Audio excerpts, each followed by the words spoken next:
Welcome to 549 Media. The lights are on, the crowd is loud, and the stage is set for tonight's action.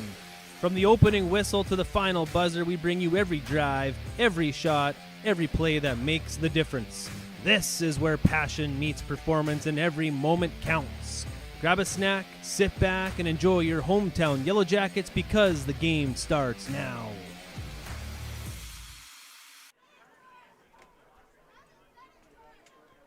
And good evening and welcome into the Ted Meinhover Field here in beautiful Perham, Minnesota. I'm Jason Groth with Kyle Haverman as we get ready tonight for the regular season finale between the Perham Yellowjackets and the Thief River Falls Prowlers. And Kyle, it's under the lights, Wednesday night style MEA break time, and it's always a fun one when you have a game like tonight that has a lot of playoff implications on it. Yeah, that's really what it's about. If you get to these later games and you look at the winner and the loser going in different locations, possibly home field playoff game on the line if you can find a way to get a W. That's what you want as a team, and that's what you want as broadcasters when you could get to call a game like this. So this is really exciting.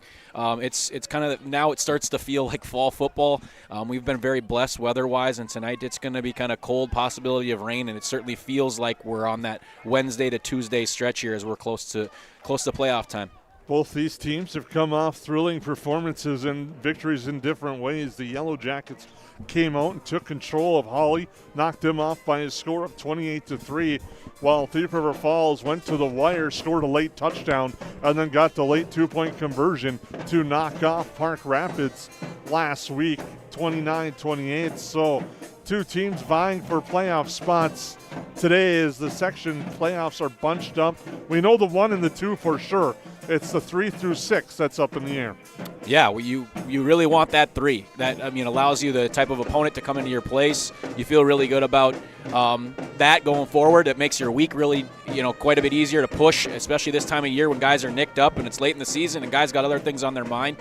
But I'm excited. I think if the Yellowjackets can come out and look anything like they did last week, just the intensity they brought, the physicality they brought, and just if they just felt like they played with the sense of urgency, and that's a credit to the coaching staff, maybe painting that picture of, hey, what this can look like. You guys have lost 4 games in a row, but gosh, if we can really play okay, we're going to get a home playoff game or at least have a good chance at it. That message must have been pushed. So excited to see how we come out. And hopefully we can start hot and go from there. And that message might have been pushed, but also that message during that 4-game losing streak, there was signs during those games that, hey, we can compete with these type of teams. We got to just put A, B, and C together, and that seemed to be the case against Holly. And I look back at that game, and I think that third quarter drive to start the second half, when you take the ball for 8.5 minutes and march downfield and turn that into points, you send a message to your opponent, and the Yellowjackets are hoping they can do that tonight against the Thief River Falls team. Yeah, isn't that, kind of the hope, too? I mean, you get, you come out, if you can take care of business here, man, you can use those drives. You can use that to be like, gosh, we can win a home playoff game, and we can get after it. And then at that point, God, we know we have these stretches against high-quality teams, against really, really good teams that are looking to make large state runs where we've been right in it. And now we've shown the growth. We've seen the maturity. I think a number of guys have really grown through this season, that you've been able to see it through watching the games. And I think that if we can continue to push, we're going to be in a good spot. But it all comes down to how we play tonight. You're talking about the growth of some of the players, but they've also received some good senior leadership. We'll hear from a pair of those seniors here in a few moments as we're joined earlier in the week previously by Ty Rooney and Tate Zacharias to talk about the season and a little bit about tonight's game. We'll take a break, come back, and we'll hear from those two. Perham Health is here to take care of you, to keep you crushing it. Broken bone? We'll fix it. New baby? We'll deliver. We've heard that. And yes, we can help. From life's big moments to the annoyingly sick ones, our providers have the expertise and compassion to handle it all. Perham Health, so you can keep on hitting it.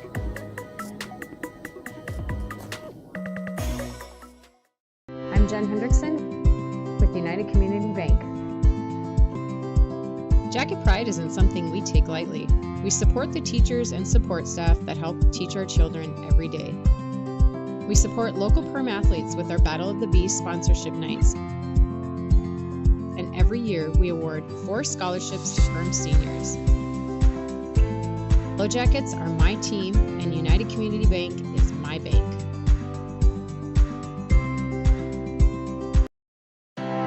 We take pride in what we send out. When you open a bag of licorice, you want that licorice to look good, you want that licorice to taste good. We work for you. We take pride in what we're making and what we are offering. It is so important to me. I do thank KLM from the bottom of my heart. They believe you and your family is important. Hey, it's Tucker again, did you know?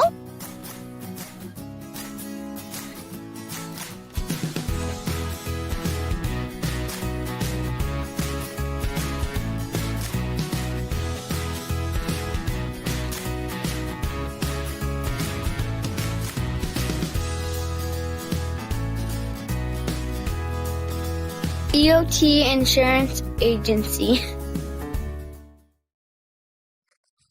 Hello and welcome back to the 549 Media Pregame Show. I'm now joined by seniors Ty Rooney and Tate Zacharias getting ready for tonight's game with Thief River Falls. First, Tate, what do you expect to see from the Prowlers here tonight? I think they're going to bring a lot of life. But I think especially after a big game against Holly, I think there's a lot of positive for us coming into this game, and I think people can expect us to come out really hot too. So it should be a great game. All right, Ty, you guys, like Tate said, coming off that nice victory over Holly, how did it feel to get that W against the Nuggets? It felt really good. The offense started finally clicking for once, and we just kind of found that consistency in our offense. And our defense really showed up to play. Forced a lot of turnovers versus Holly, so that was good. And just it's a good win to get, especially right before playoffs, to get us back on track. So yeah. It seemed like in the third quarter, you guys are up 14-3. Then you have a nice 8-minute drive to kind of seal the game. How did it feel to have that type of drive, Tate?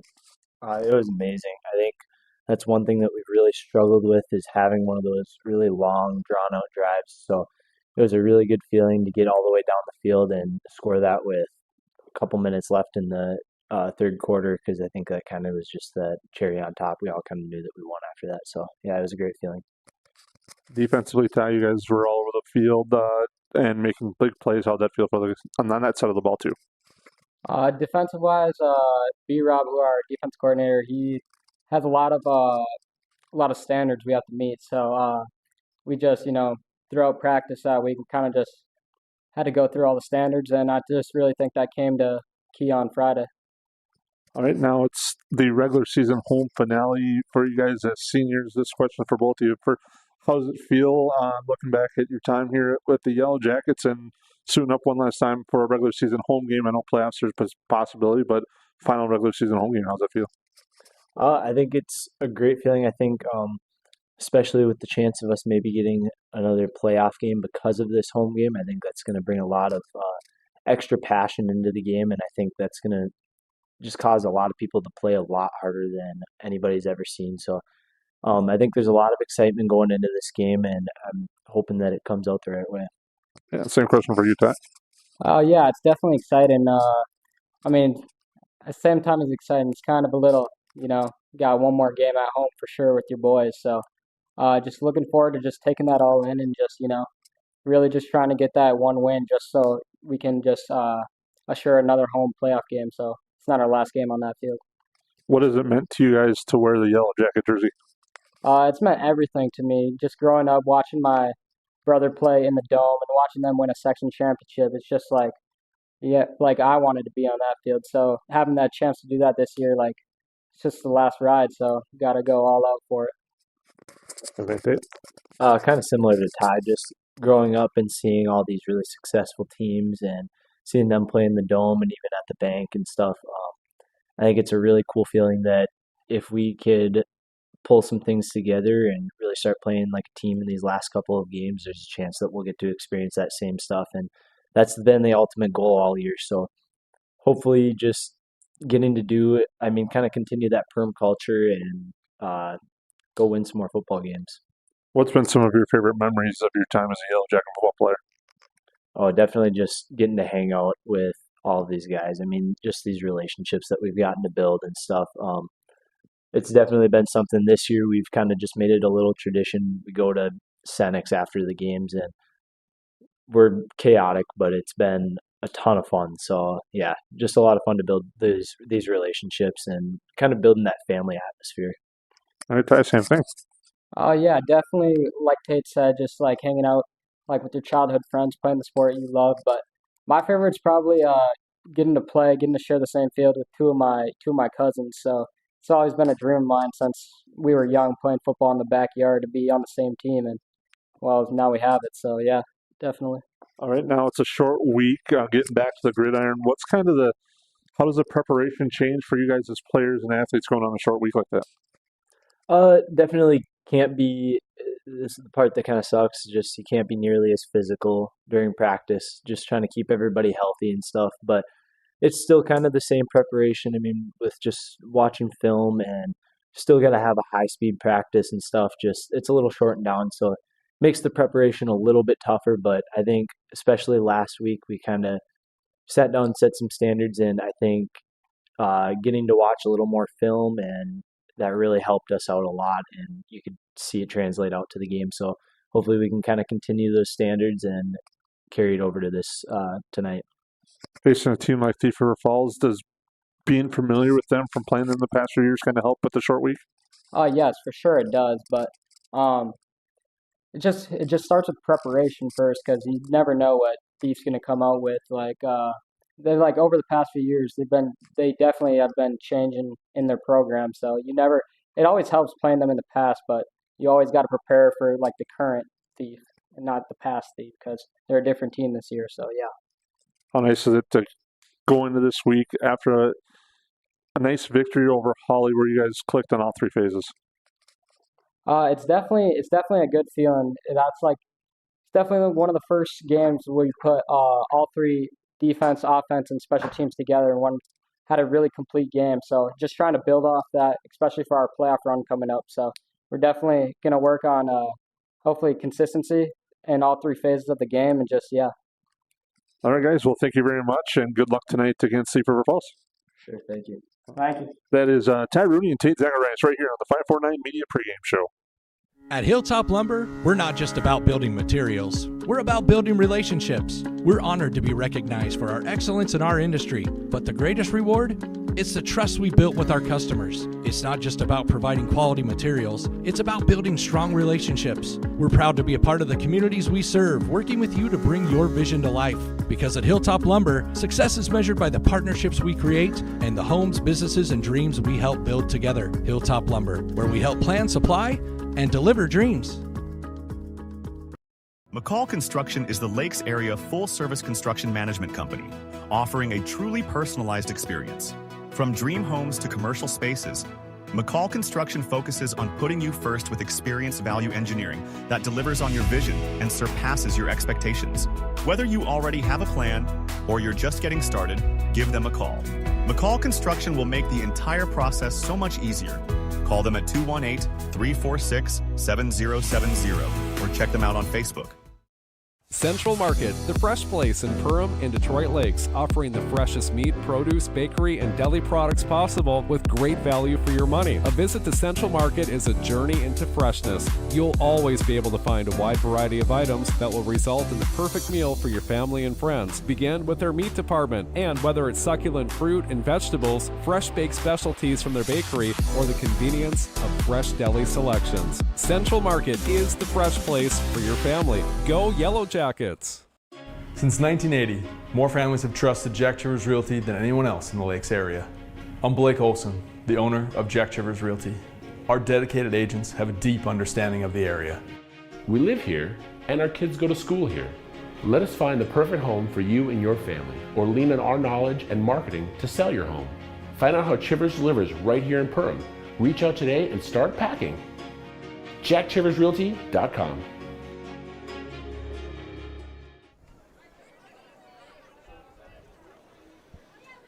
And once again, welcome back here to the Ted Meinhover Field. I'm Jason Groth with Kyle Haberman tonight for the Perham Yellowjackets. The Thief River Falls Prowlers getting ready to go.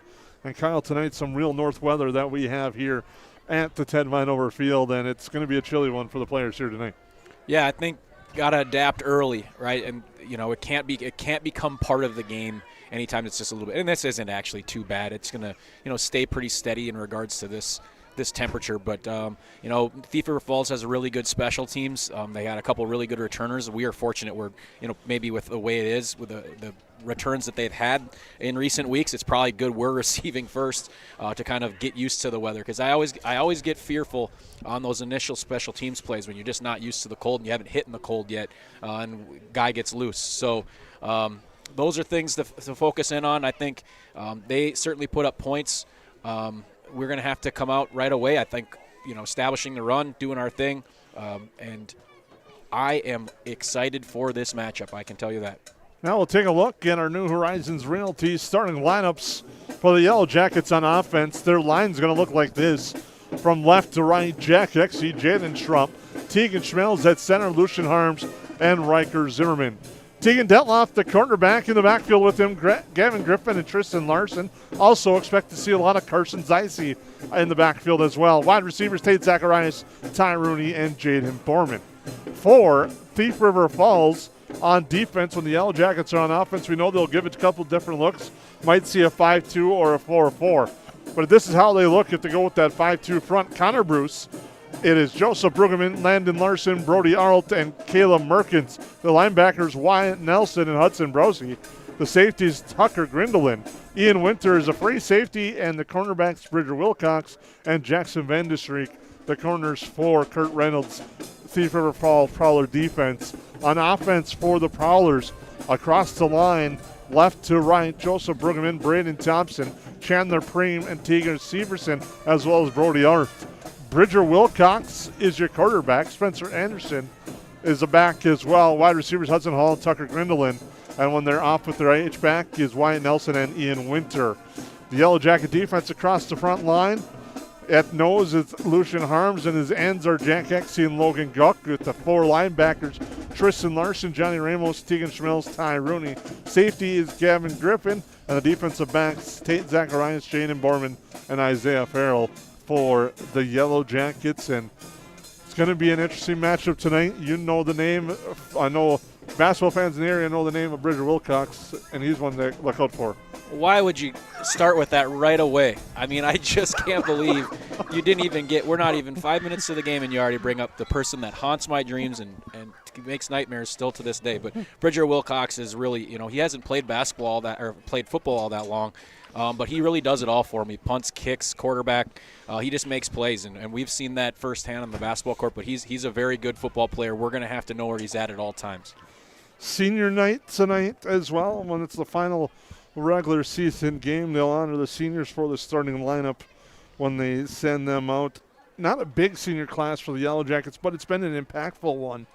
And you look at the names like Tate Zacharias, Tristan Larson, Johnny Ramos, Dominic Reyes, I'm not sure, and a few others that are on the list like Ty Rooney as well.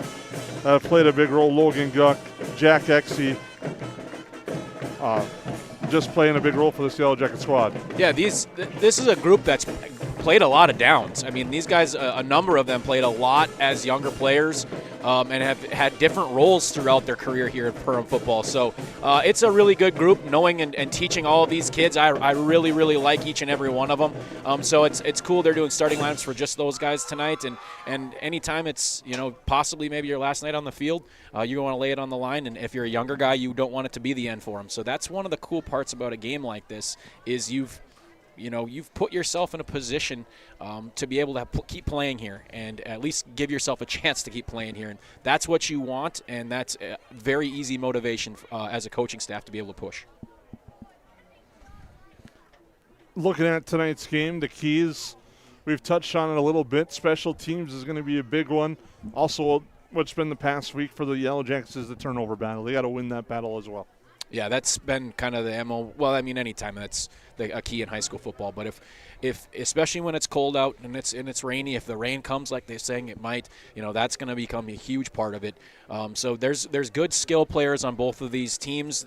Both kind of, they'll run a little bit of an option out of the shotgun. And so anytime you're running the option out of the shotgun like Thief will do, there's going to be opportunities for that ball to be on the ground. And we're kind of similar. We like to mix things up and put the ball in different spots. So if we can limit those, hopefully this week's practice, short practices, as it's a quicker week, hopefully we're ready to go. Apologize, Dominic Reyes is listed as a senior. Is a senior on the squad. I apologize for that. And he's one of the guys that has also had a big role for this Yellow Jacket squad as well. Fortunately, will not be playing tonight. Took a couple of hard hits last week, so hopefully he'll be back soon. But you wish him the best. It's a big senior night as they're getting honored here on the field right now. Yellow Jackets against the Prowlers.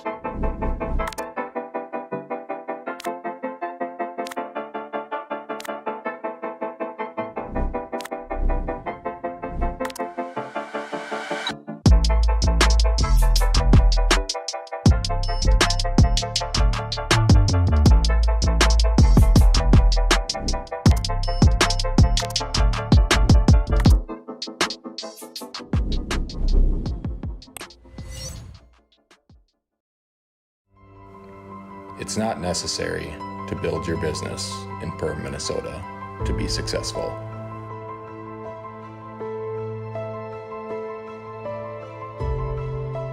But it sure does help.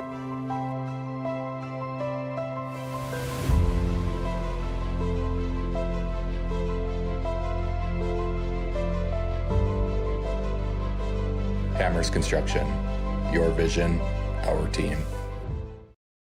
Yes, garbage is gross, but here at Steve's Sanitation, we are your trash experts with experience to back it up. At Steve's Sanitation, we know how to schedule your trash pickups without missing a beat, and we have been doing it for over 30 years in Perham and the Lakes area. Steve's Sanitation has been voted the best garbage service in the Lakes area since 2019. With 30 dedicated employees, we're here to take care of your trash. For more information, call us at 218-346-4834 or visit our website at stevesanitation.com.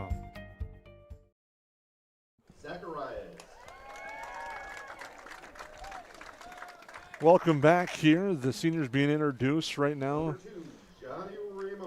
Tate Zacharias, Johnny Ramos has just been introduced. Tristan Larson will be next. Dominic Reyes, Ty Rooney, Jack Exie, Logan Guck, and Gustav Piziak, a foreign exchange student, as a senior. I apologize, I may have butchered that name, but again, the impact, I know he's had a lot of fun with this program, and that's is a testament, I think, of the coaching staff as well here for this Yellow Jacket squad. Yeah, it's always fun when you get those guys to come in and play, and that's one of the great things about particularly this senior group. If you got Ty Rooney and Tate Zacharias and Jack Exie, those guys are really going to make you feel welcome. They're really good leaders throughout. They're in a number of different things within the school, including leadership positions. So I'm sure that they gave him a really fun season so far. And he's getting a good ovation here, so he must be a good kid. I haven't met him. Gentlemen, welcome the rest of the Yellow Jackets football team. And now the rest of the squad being introduced here at Ted Meinhover Field.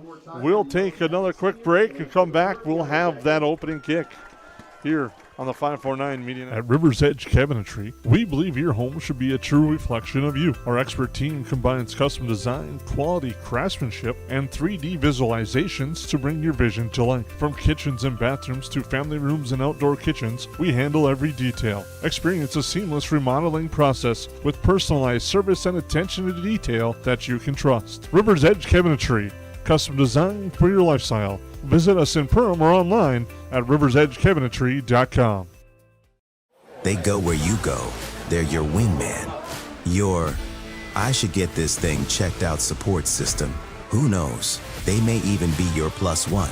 Or should we say +4?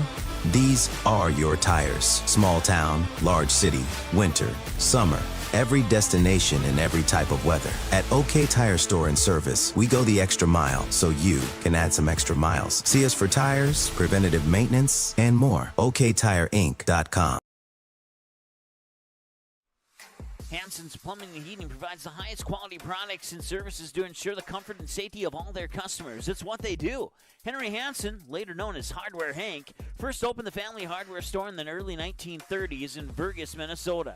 Today, they are proud to carry on his legacy of hard work and honesty through teamwork, fellowship, cutting-edge technology, and forward thinking. 218-346-2422 or make a visit in Perham, Burgess, or Detroit Lakes today. Hansen's Plumbing and Heating, proudly serving Minnesota families for over 80 years.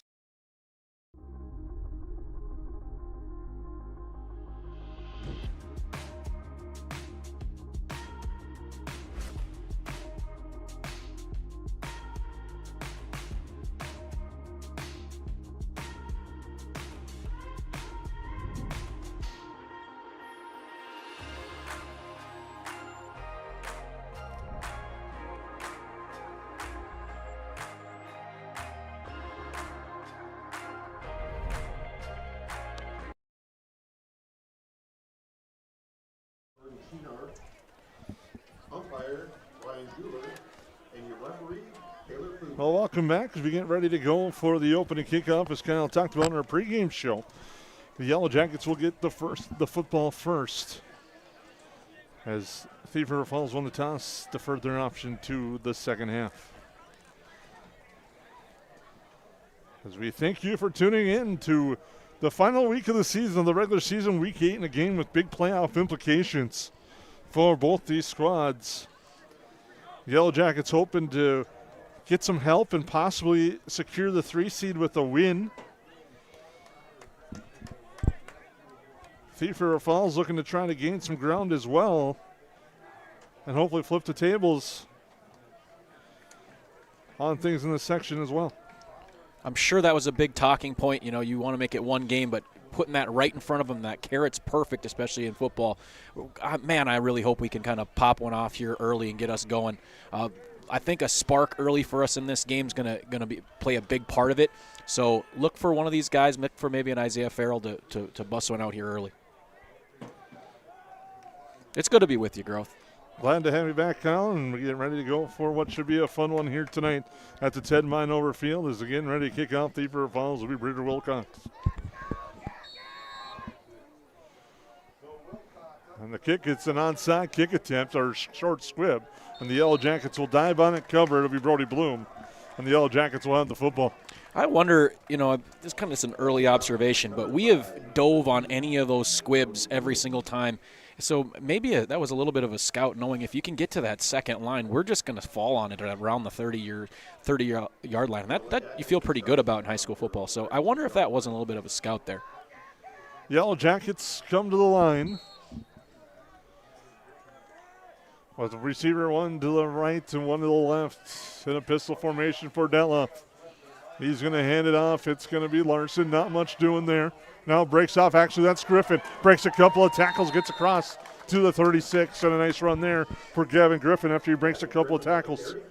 That's what we're talking about. It's cold out. You're not used to tackling in this. The weather just hasn't been this cold.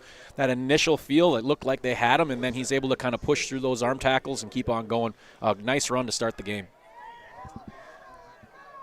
Field, you can tell it's late football season with some wear and tear as Della is going to pitch it out to the outside to Griffin. Gets around the corner to the edge, has a first down, lowers that shoulder. Breaks a couple of tackles, the second and third effort. Brings them all the way out near midfield. Yeah, I mean, you'll see Thief go pretty base 5-2 there. Not a whole lot of movement at least from what the coaching staff talked about, but you're going to see us probably push that out to the outside a lot, maybe a little of those outside pitches and use our speed. But that's 2 good runs in a row, and definitely at the line of scrimmage feel like we have the advantage, at least right now. This has that early feel of that Holly drive against them last week, where that first drive went a ways until the turnover. But we'll see if the Yellowjackets can put this into the end zone at near midfield. Pitch out again, this time Griffin right side. Good pursuit this time. And by Thief River Falls, Joseph Brueggemann was one of them there to wrap him up, and Griffin loses a yard. as well as Brose was in on there. So it'll be 2nd and 11 at the 48. Watching Lucian Harms in warm-ups, looks like he's battling something that Colton Lehman was keeping an eye on him, kind of testing him. So it's nice to see him out there. He's really one of those guys that's improved throughout the season and move guys. So let's hope to, they like to go around the right side when he's in there and he's moving bodies. Thank you for tuning in. Make sure to tune in. Halftime, we'll have a feature on the Perham Yellowjackets swimming team as they run the jet sweep option offense. Hand it off to Larson, but Brueggemann is there. And now a late flag coming in. We'll see what the flag is for. It's late. It's going to be a loss of 3. And now add the flag. Yellow Jacket offense backing up as the officials are discussing. It's a dead ball, personal foul on the Yellow Jackets, so the play will stand. I didn't see what that was. I was trying to listen in there, but obviously something right directly after the play, and you just can't have those self-inflicted wounds after we start that drive so hard. Knowing Coach Foos or Taylor Foos in the back as the head judge, he's a no-nonsense guy. He's not going to handle any of that stuff. So he saw something that either was said or he didn't like, and we'll have to watch that one back. But that really puts us behind here and really changes the dynamic of this drive. Not too many 3rd and 25-plus yard plays in the playbook. Deloff in the pistol has got it back behind him. Steps, fires, pass, complete. That's Borman. Gets back a lot of the penalty yards as it gets out to the 44, but it'll be 4th down, and the Yellow Jackets will have a decision. Winner on the stop for the Prowlers. As Winner makes the stop, it'll be 4th and 12. Sorry to jump there. I think that we'll punt this one. You liked some things. You can maybe talk about it as a staff and with some of those just offensive players only about what was happening there. But you don't want to give them any life. You feel good about the drive up until that penalty. You want to go back and probably punt this away. The Yellow Jackets are in punt formation. It'll be Bloom.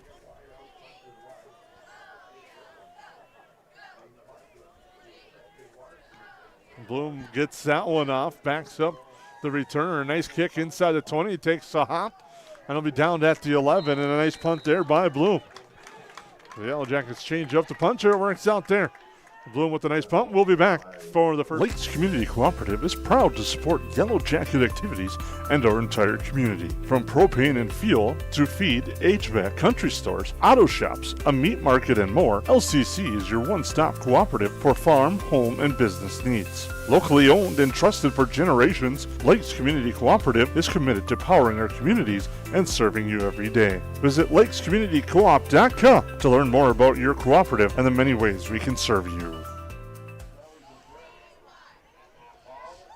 Welcome back to Prowlers on offense. Wilcox, quick pass near side. And actually ends up going to Grindelin on the quick reception and a gain of 5. Right there for the Prowlers. You'll see the Thief River Falls, kind of go with a lot of those quick plays and a lot of quick action, and then they'll take their chance after kind of lulling you to sleep. So they'll look for a lot of that and then followed by a big play. The Flexbone offense, handoff straight ahead. Nice run there and a first down out to the 25. As getting the carry there was Spencer Anderson. Linebackers kind of over pursued there. He was able to we haven't seen a kind of small, shifty running back like that lately. And he was able to kind of sneak by him. And by the time our linebackers realized where it was, he was past the line of scrimmage.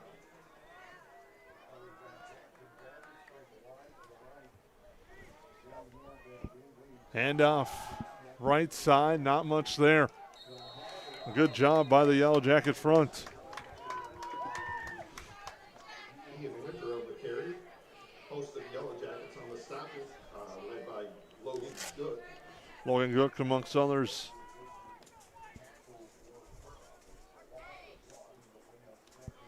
In on that tackle.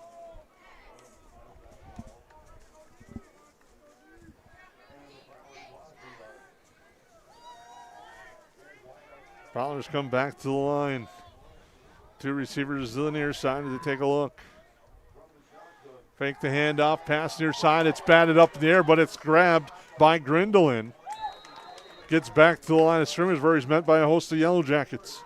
Excellent job there, kind of knowing what they're looking for, and I wonder if that's part of the call earlier. They talked about that during the week. Is that if he looks like he's going to come back and throw that right away, just hold ground there as an end and get your hands up and get a hand on that. And I think if Griffin would have seen the ball, he would have had a chance at it. But he was kind of sticking to his concepts, and really it didn't matter much because it was kept him for no gain. But look for that as it continues on because he likes to get the ball out quick.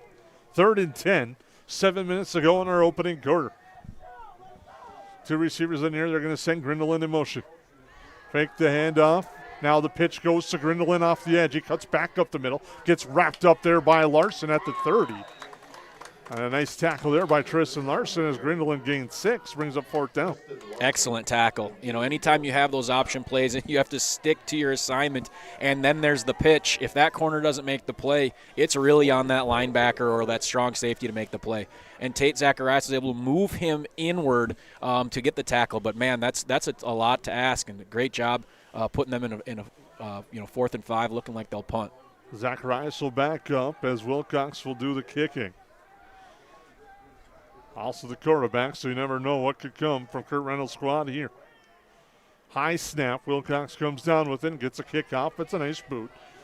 Zacharias at the 35 and gets met at the 38. And a nice tackle there. Making the tackle was Wyatt Nelson, and a nice tackle, and it's 1st and 10 for the Yellow Jackets. We'll keep it here. The Yellow Jackets have their second possession. One thing I've noticed, may have seen more tonight than we've seen in other games with the Thief River Falls Prowlers, is the Guardian caps. Seeing several of them on the Prowlers players here tonight. I wonder by the time we get to 3-4 years from now if it'll just become the norm. I mean, it's kind of hard not to, and if you think there is some safety to it, to not just kind of convince everybody on the team to wear them. That'll be interesting to see how the next 3 to 5 years goes. Rooney in motion. Quick pass to him. He gets the catch. He's at the 45. He's got a blocker in front. Crosses midfield. Gets driven out of bounds at the Prowler 41. And a nice catch there to Ty Rooney. Excellent play to get Ty Rooney out in space. I was really, really looking for that flag. It looked like he was starting to head downfield before that ball was hiked, but we were very fortunate. Maybe it was just really good timing. But what a great play, and it looked like a fired-up sideline for the Yellow Jackets. Ty Rooney on the reception. That gives him 8 for the year. Does a lot of the little things. Yes, he does. Really well for this Yellow Jacket squad. 2 receivers left, 2 to the right side. Deloff in the pistol. Farrell moves in motion now. Looks at him. Deloff's going to keep. Hops over a defender. Drives forward. Gets to the 36, and that play looked awkward from the red go, but he was able to leap over the defender on the ground and pick up 5. Yeah, that's a counter to what we saw last week with a lot of those kind of jet sweeps, and instead we just kind of hold it and push and go forward. There was a lot of room to roam there, but there unfortunately was a Thief River Falls player right at his toes that he had to jump over, and that just kind of kept him from a big gain.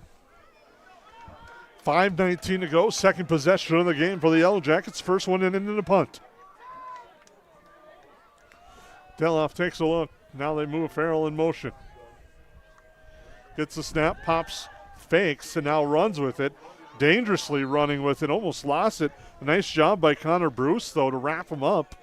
Deloff gets a yard, and it's going to be 3rd down.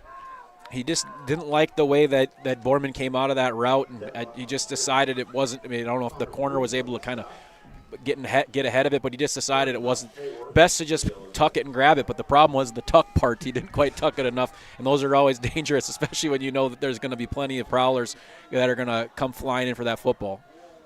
Griffin behind Deloff in the pistol at the 4 wide. He's looking right, does Deloff. Pressure comes. They set up the screen, but it's incomplete. Griffin had it. He was looking downfield because he knew there was about 10 yards of green in front of him, and it falls incomplete. Those are those tough ones, right? Because you're looking to where you're going next. You're not thinking about the catch, like a typical receiver. You're looking, okay, where's my opening? And so a lot of times you'll just kind of take your eye off the football. And we certainly know that Gavin Griffin can catch and doesn't miss much, especially when it's in center field. Now it's 4th down for the Yellowjackets. 4:24 to go in our opening quarter. On our Hilltop Lumber scoreboard, we're scoreless. Detloff looks right, pumps, fires near side. That's complete. Borman again into the red zone. He's tackled there. Nice pitch and catch on 4th down. Detloff and Borman starting to become a nice connection as it's 1st down and 10 for the Yellowjackets. Well, he's just got a good large wingspan, big body, and you can just kind of get him out in space and just kind of throw it his way. He can kind of box you out and catch that. But what a wonderful pitch and catch, and really looked comfortable on a 4th. You know, that's a pressure-packed play, and really looked comfortable getting that out to him right away. Excellent 1st down. Strong mist, heavy wind blowing across the field into our faces here at Ted Meinhover Field. Larson, the man in motion. The pitch to Zeise. He cuts it upfield. A nice run there inside for the 15, but the ball came out. Carson Zeise on the carry. The official says it's Yellow Jacket football, so it'll be 2nd down.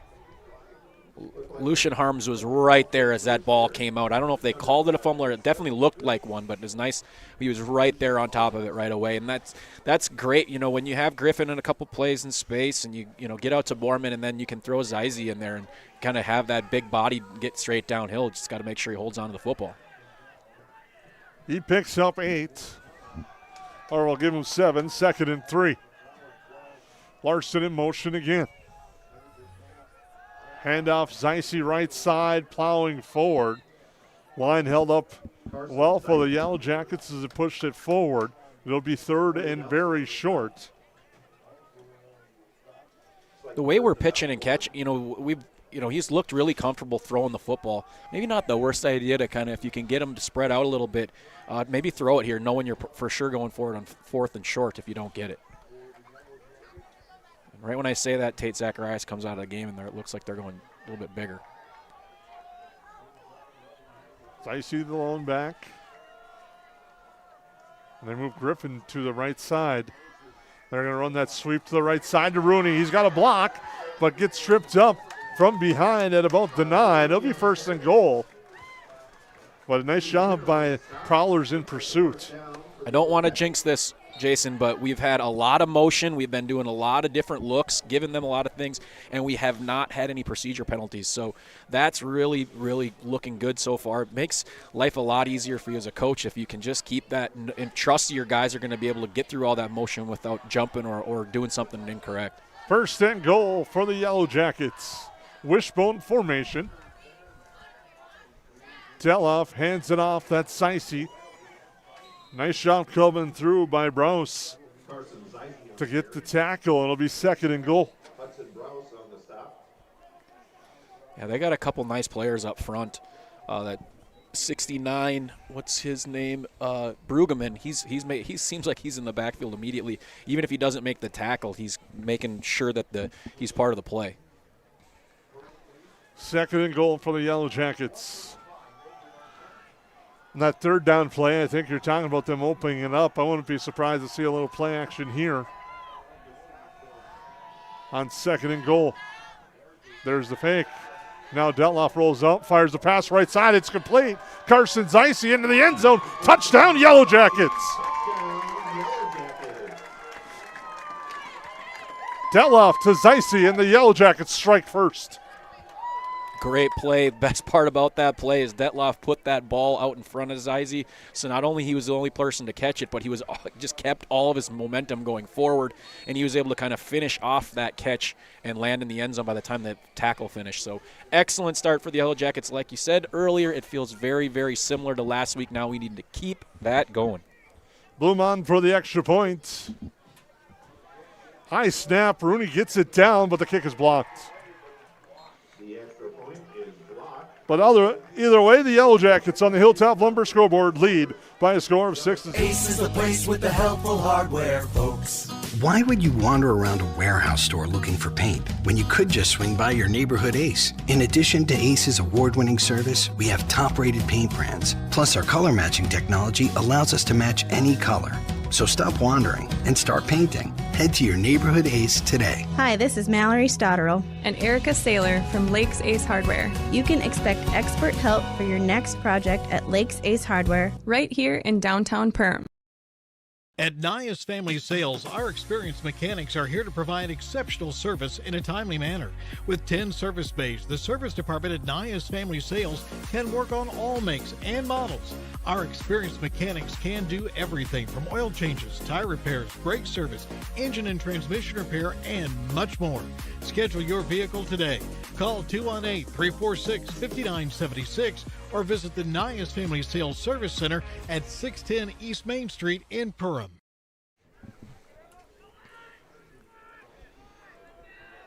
Welcome back. Yellowjackets strike first. Detloff to Zeise on the touchdown. Detloff's 9th touchdown pass of the year.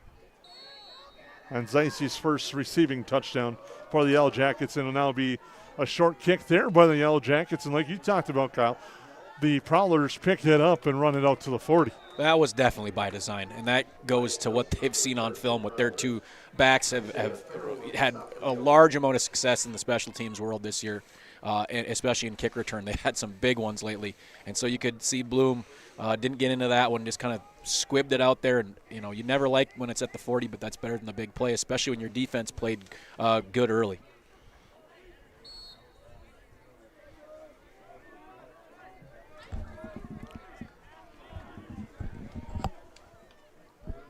Prowlers to the line, and they go to the right side with it. That's Landon Larson on that carry. Tristan Larson doing his thing as usual, getting up to the line of scrimmage. Any of those run plays, you know, you got to kind of just get after it and fill that hole and fill that gap, and he's done a nice job all season of doing that and keep limiting those plays to, 2-3 yards. Brings up second down. We'll call it 7 for the Prowlers. And battling and somehow holding on to that football there was Wilcox. Zeise with an amazing play there. His job is to contain the quarterback, but also he's supposed to get him to turn upfield so he can't make that pitch. And so he kind of got wide, which allowed them, Bridger not allowed to make that pitch. And then once he realized he could make that pitch, then he got in on the tackle as well. So excellent job by Zeise, especially after the touchdown. He's having a heck of a start. Big third down here, but it looks like we'll take it to the end of the quarter. And indeed, it will be the end of the first quarter. Yellowjackets will take a 6-0 lead into the break. We'll be back after these messages here on the 549 Media Network.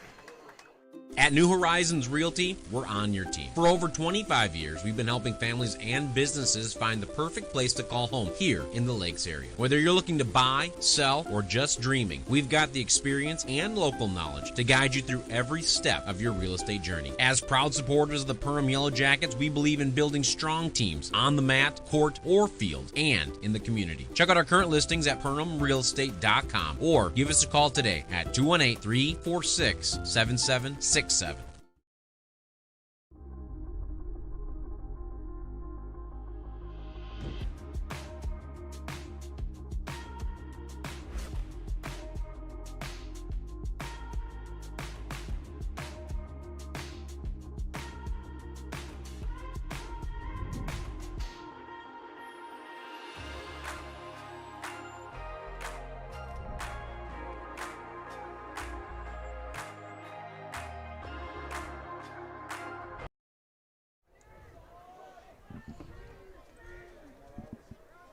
Well, welcome back. Second quarter, we flipped the field. And the Prowlers have a big third down to start the second quarter. And now movement on the Yellowjacket front. We'll give them 5 yards and make it third and short. Exie kind of did the old arm up. Hey, what happened? And it's one of those, you just got to sometimes take your medicine and realize you just kind of jumped early. And I don't know if what he was looking for. Got too excited in the quarter break, but just kind of jumped early. It puts them in a much more favorable position.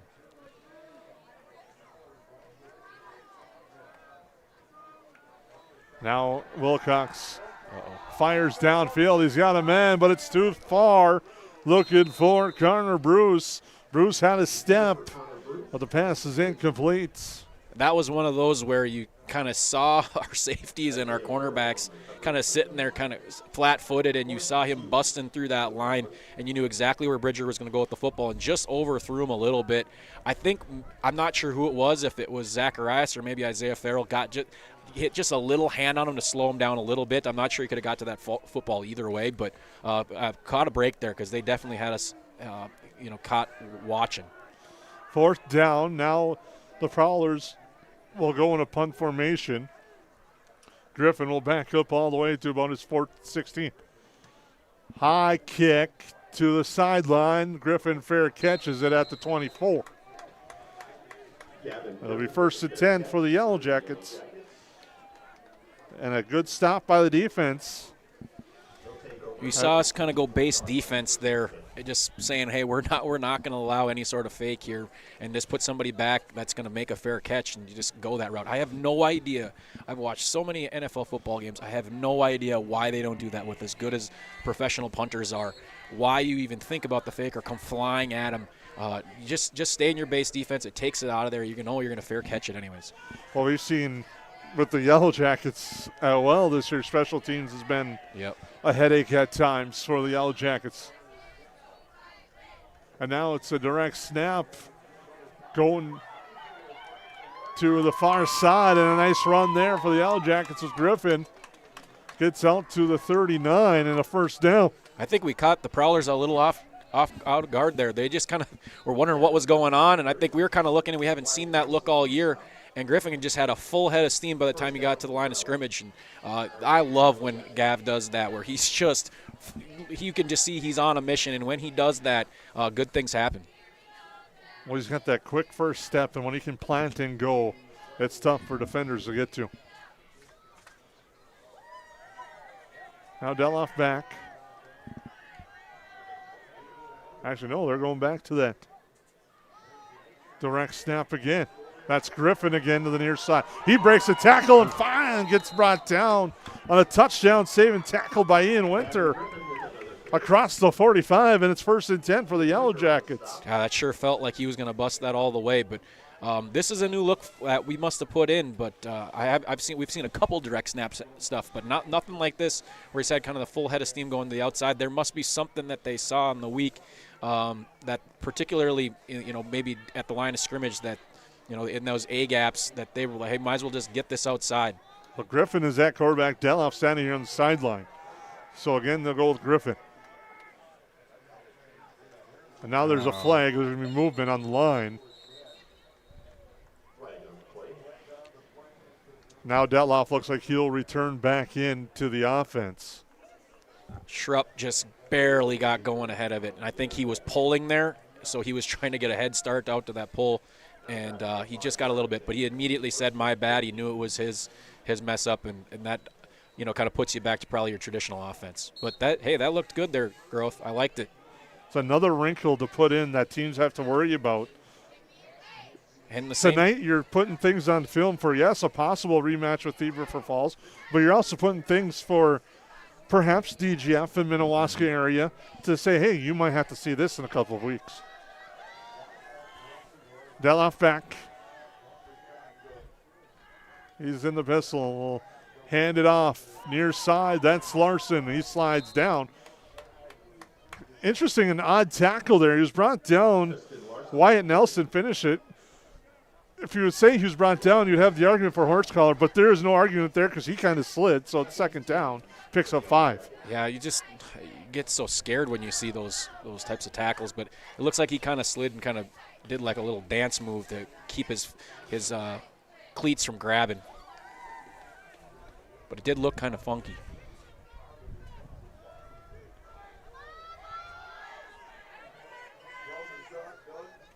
Pitch out. That's Larson. Just lowers his shoulder, bulldozes forward. Breaks a couple of tackles, and it's going to be 3rd and short on the strong run.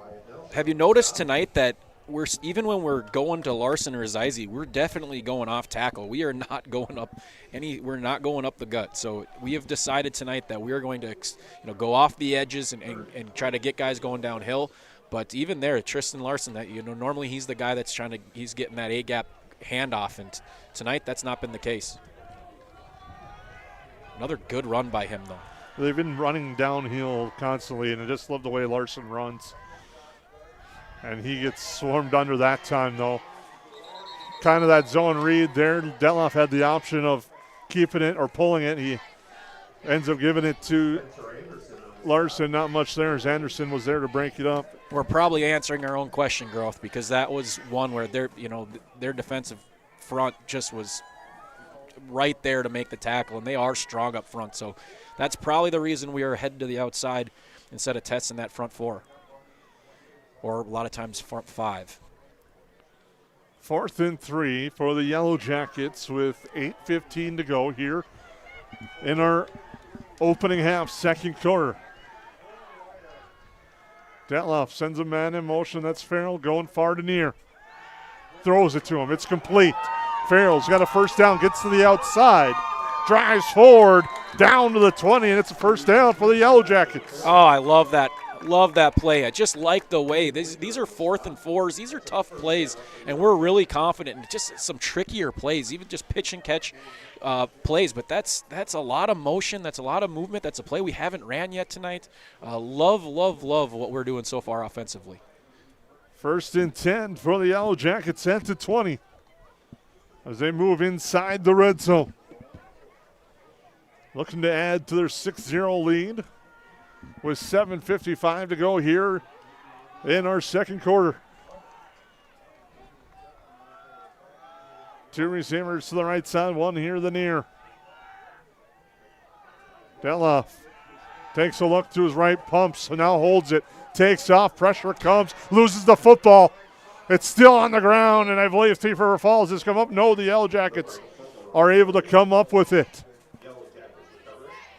Jack Hexie as well. I can't see who else was in that pile as Tegan Schmelz was there to recover it for the Yellow Jackets. Very fortunate. That's always the tough one. When you start to run with that football, you know there's going to be ends. There's going to be guys that were on the inside that pushed you to have to run in the first place. And if you don't tuck that football, you got to be ready for somebody to club over the top, and that's exactly what happened. That ball went flying out of there. Very lucky to keep it.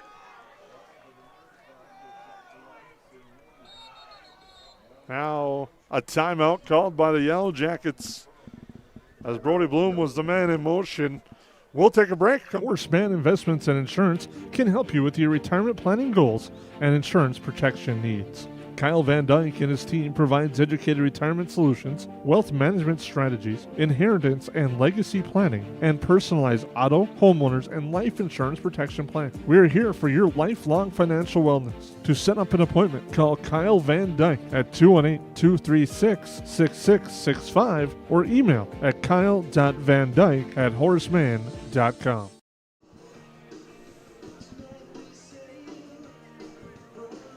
Welcome back. Go to the timeouts. See what the Yellow Jackets have drawn up. I like that timeout call, Jason.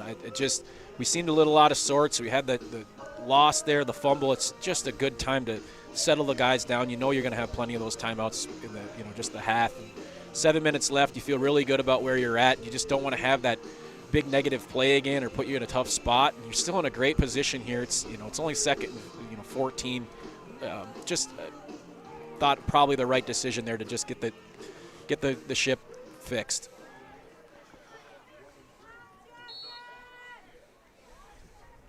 You didn't like the ship fixed? Well, I didn't really know where I was going with that one, actually. I was just thinking as some of these guys come to the general and captain, so I was just from summer baseball. That's true. That's true. I've seen plenty of that. Two receivers right to the left. They move a man in motion. Low snap. Detloff looking. Now pump fakes. He's going to take off and run. Gets free. Breaks a couple of tackles, and it'll be third down when he's finally brought down. Yeah, they had that sniffed out. He wanted to go out to the right. All the motion was looking left, and they were wanting to get out to the right and actually the short side of the field. And Detloff decided that wasn't the play and tucked it in, and the linebackers came flying up and made a play. Really, I think that was really about a 1-yard gain. Big third down here. You'd like to get it in a position where you feel really comfortable going with it fourth down, so you're not fourth and long where the defense can kind of key on certain points. Big third down, as you said, Kyle's the Yellowjackets come to the line. They have trips to the near side. Detloff gets the look. There's a flag on the play in the backfield. He rolls, fires, pass, intercepted.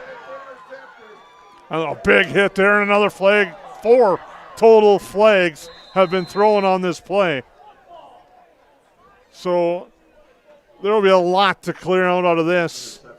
But there's an interception for Thief River Falls.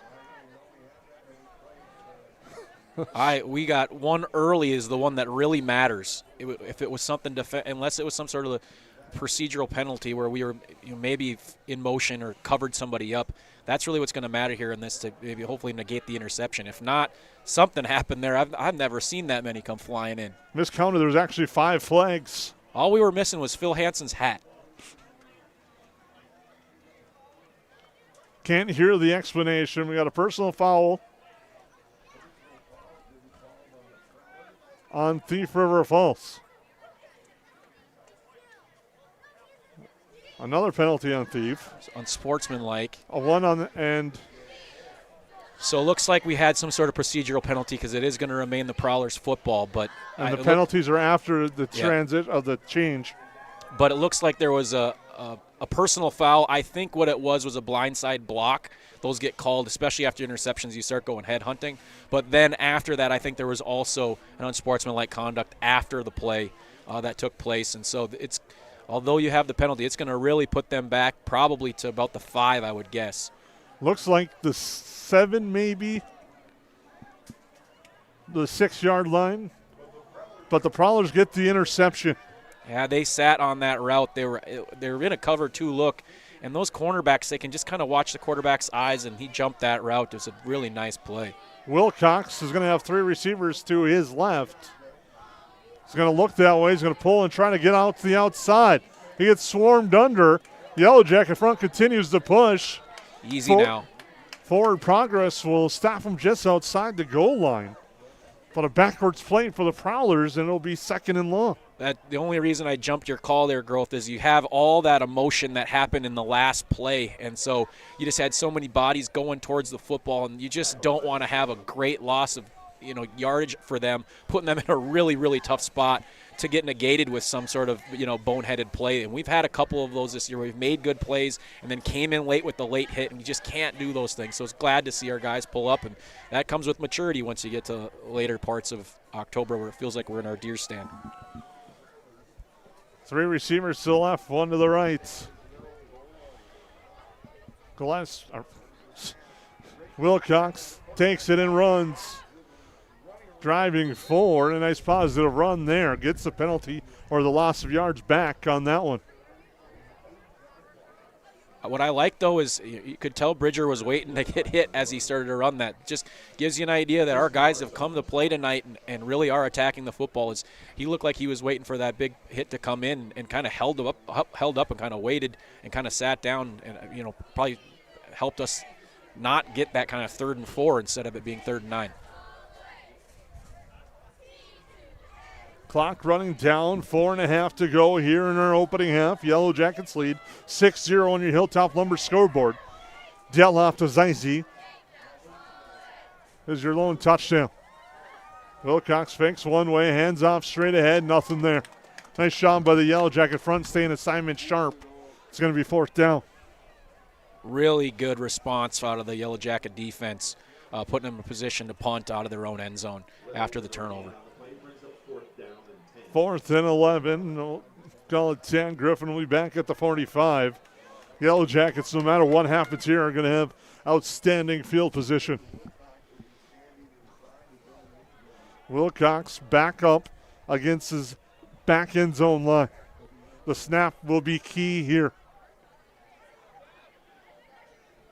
It's a high one, but nice job by Wilcox to keep it in bounds and in play and get a nice kickoff. It goes out to the 38-yard line. An athletic play there by Wilcox. Yeah, if we end up having a tight contested game, that play, as random as it was, is going to be one to come back to and think about, because that, for most players, that thing is back of the end zone, and that's 2 points, and we're end up getting the football right where it was. So excellent play by Bridger Wilcox, finding a way to get that kicked off. What leaping ability on that high snap, and then the ability to keep his feet in bounds.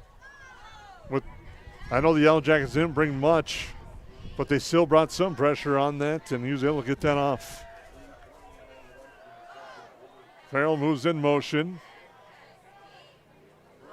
Daloff sends a man in motion. It's Farrell again. Handoff comes to him.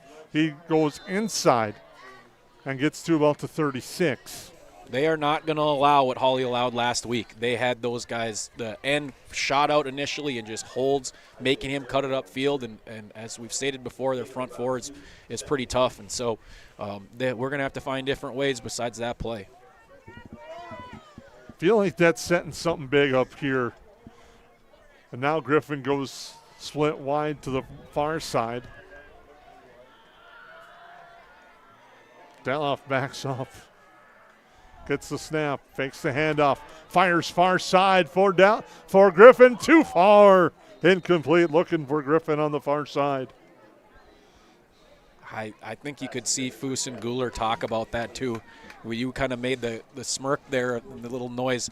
He just starts, and I don't know when he does it or what makes him do it, but that case he started to go backwards right before the football was snapped, and I'm just surprised that they haven't called that on him the last couple of weeks, but it looked like those two were talking about it.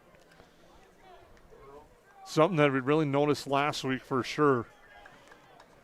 Yeah, they're talking about it. Two receivers right, two to the left side. Man in motion. That's Farrell again. Daloff gets a snap. Looks left now, looks right, sets a screen. It's complete to Griffin. He's got a couple of blockers in front of him, but a nice tackle. But Griffin, his second effort, dives forward, gives him the first down. Nice play there, and pitch and catch. Yellowjackets have a first down. Clock at 2:39, stopped on the first down. I believe that's Ian Winter again with another big tackle. He's had two of those now tonight.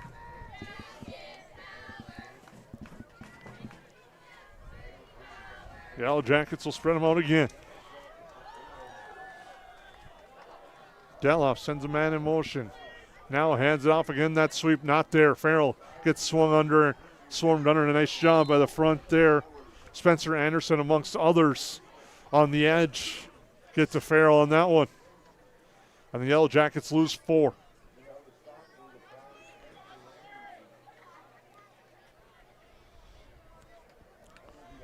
The Yellowjackets working the clock as well. Under 2 minutes to go.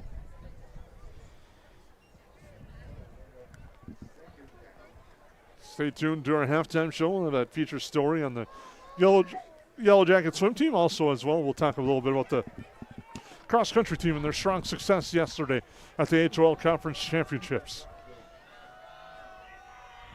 And get you scores from around the area as Daloff pulls it down, looks to step up. Now he's going to take off and run. Dangerous keeping that football loose, but he gets some positive yards down to the 25-yard line. Connor Bruce is in on the tackle. Still a lot of time growth. I think we got 1:15 left here in this half. You're kind of in a tricky spot, but you feel with this field position where it's at, you can be pretty aggressive in what you're doing with 2 downs to get the first. Looking at Rooney, or I would say Griffin here to come up with something big. You know, Borman's had a couple of nice catches as well. As it's 3rd down, we'll call it 7. Daloff in the pistol. Looks to left, fires near side, looks for Griffin, but it's at his feet. It's incomplete. 4th down. They're trying that wheel route out of the backfield for Griffin, and it's 4th down and 7. Yeah, that Vanderstreet kid was right there, and I think that's what rushed the throw. He knew if he laid that out there and tried to wheel route that he was going to be there to make the play. And so he tried making it, getting the football up before he could get there, and then ended up with the low throw. 4th and 7 for the Yellowjackets. Clock at 38 seconds. Yellowjackets lead on your Hilltop Lumber scoreboard 6-0.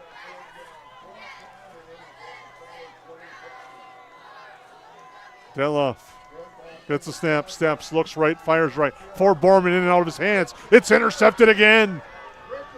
And room for Wilcox. But he's finally swarmed under and out of bounds at the 35, and the turnover gives it back to Thief River Falls, which I was going to say at the time, just drop it, let it go to the ground, but now a nice return gives you better field position. Yeah, you want to give yourself a chance at the big play with everything discombobulated. In that case, the pass is a little off the mark, and so Borman just trying to get a hand on it, gets a paw on it, but the ball goes flying in the air, and Bridger Wilcox finds a way to make the play. And it's a tough spot. They got 27 seconds. We'll see what they go with here. Hopefully we can close out this half.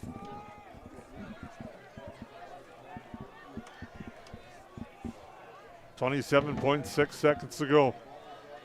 2 timeout, trips here to the near. Flag on the play, they're going to blow it dead.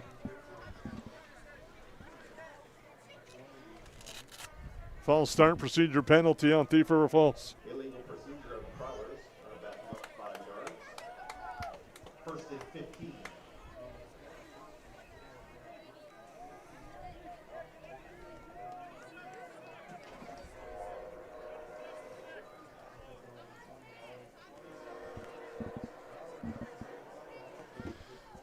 They got to move the clock back a couple seconds. They started it. You wonder if you're the Prowlers, if you just maybe hand the football off a couple of times. You know, you've seen the ball get turned over. It's misting out. You maybe take one more chance at it. If not, you don't want to give away a big play on the defensive end. So we'll see what comes of it here. Wilcox drops back, looks to fire, now is going to take off. He had a guy open on the near side in Grindelin, but Wilcox elects to keep it, runs forward, and I think that's going to be the final play. Unless Thief River Falls elects to hurry up to the line. And they're not going to do that. So at halftime, the Yellowjackets have a 6-0 lead on your Hilltop Lumber scoreboard as they lead the Prowlers 6-0. We'll be back with your halftime show right here, the 549 Media Network. Since 1955, Esser Plumbing and Heating has been keeping homes and businesses comfortable across the Lakes area. From residential and commercial new construction to plumbing and HVAC service, our skilled technicians bring knowledge, experience, and a friendly smile to every job. When comfort matters, trust the team your neighbors have counted on for generations. Call 877-882-4822 or visit EsserPlumbingandHeating.com. Esser Plumbing and Heating. Trusted people, trusted service. 80-90% of this world goes to a 8-to-5 job, and they get to slave away to barely get by. We have the opportunity to go put in the work and be able to change people's lives. Be the less than 1% in this business. Everyone in this room has the opportunity for growth. Everyone in this room has the opportunity to go protect a bunch of people. Be that person today. If you're self-motivated and disciplined, this is the opportunity for you. Call Dan Persons at 218-259-0741 for more information. Perham Health is here to take care of you, to keep you crushing it. Broken bone? We'll fix it. New baby? We'll deliver. We've heard that. And yes, we can help. From life's big moments to the annoyingly sick ones, our providers have the expertise and compassion to handle it all. Perham Health, so you can keep on hitting it.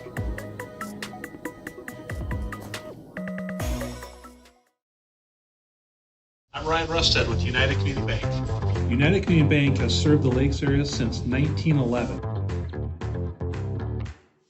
We're proud that you, your grandparents, your kids, and your grandkids have chosen UCB. We know the power of a smile and a handshake.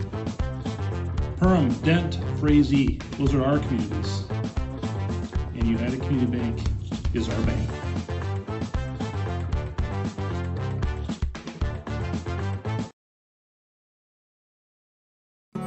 Hi, my name is Wally Anderson. I've been at Tuffy's for 3 years at the warehouse. I just recently bought a Panoptics. It's like an underwater camera. Saved my profit sharing checks for it, and I purchased it, and I can't really wait to use it this winter go ice fishing. KLM's got better health insurance. Their profit sharing checks, It's a huge difference. It's bar none by far the best company to come work for.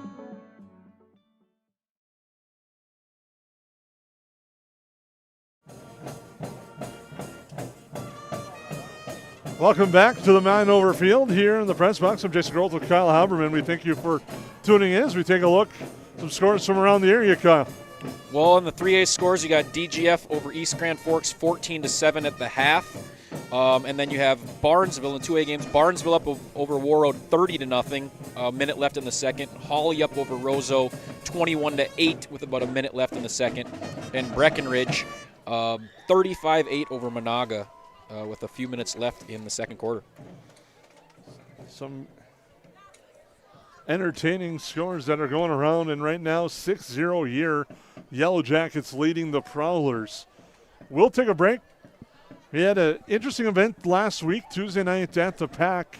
Had a chance to get some video, and here's a story from that. Swimming enthusiasts converged on the Perham Area Community Center when the Yellowjackets hosted Foss & Bagley for a scrimmage. It was the second year in a row in which the Yellowjackets hosted the Seals at the Pack. The night also doubled as parent and senior night, with the Yellowjackets recognizing their parents, as well as honoring seniors Taylor Zemke, Maggie Vickmark, and Madison Losey. Yellowjacket first-year head coach Ellen Kurtz was excited about the event.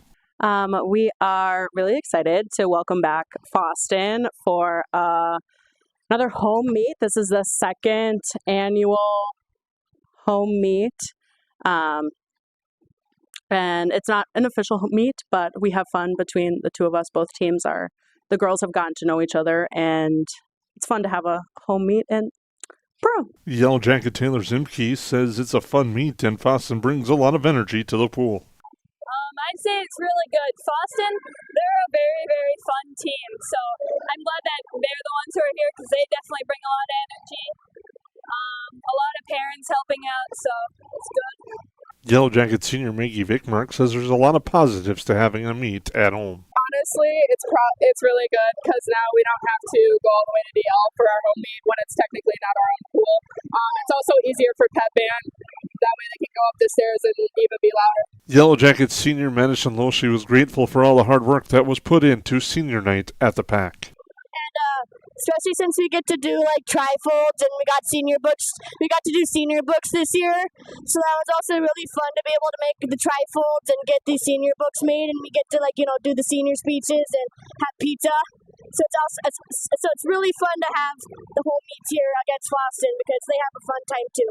It wasn't just the swimmers from Foss & Bagley and Perham New York Mills getting into the act. The event featured a father-daughter relay race that entertained the crowd in attendance. But in the end, the night was about honoring the 3 Yellowjacket seniors who have left an impact on the Perham New York Mills swimming program. All 3 girls have been on the team throughout their high school career, which is amazing, and it's fun to see them finish out and be captains. All 3 are also captains of the team this year. Maggie Vickmark is a really great lead as far as cheering and keeping team positivity. Taylor is great in leading the younger girls and educating the girls on what certain things are and getting them into the kind of traditions and things that we do as a team. And Madison Losey is a very awesome captain in inclusion with all the girls and making sure that all the girls are feeling a part of the team. After the meet with the Foss & Bagley Seals, the Yellowjackets competed in the Section 8A True Team Championships. In that event, the Yellowjackets finished 7th overall. The Yellowjackets only have a couple of meets remaining on their season schedule. The Yellowjackets will compete at Park Rapids in the annual conference tournament on Friday, October 24th, and then they'll turn their focus to the section tournament, which begins on November 7th. For 549 Media, this is Jason Groth.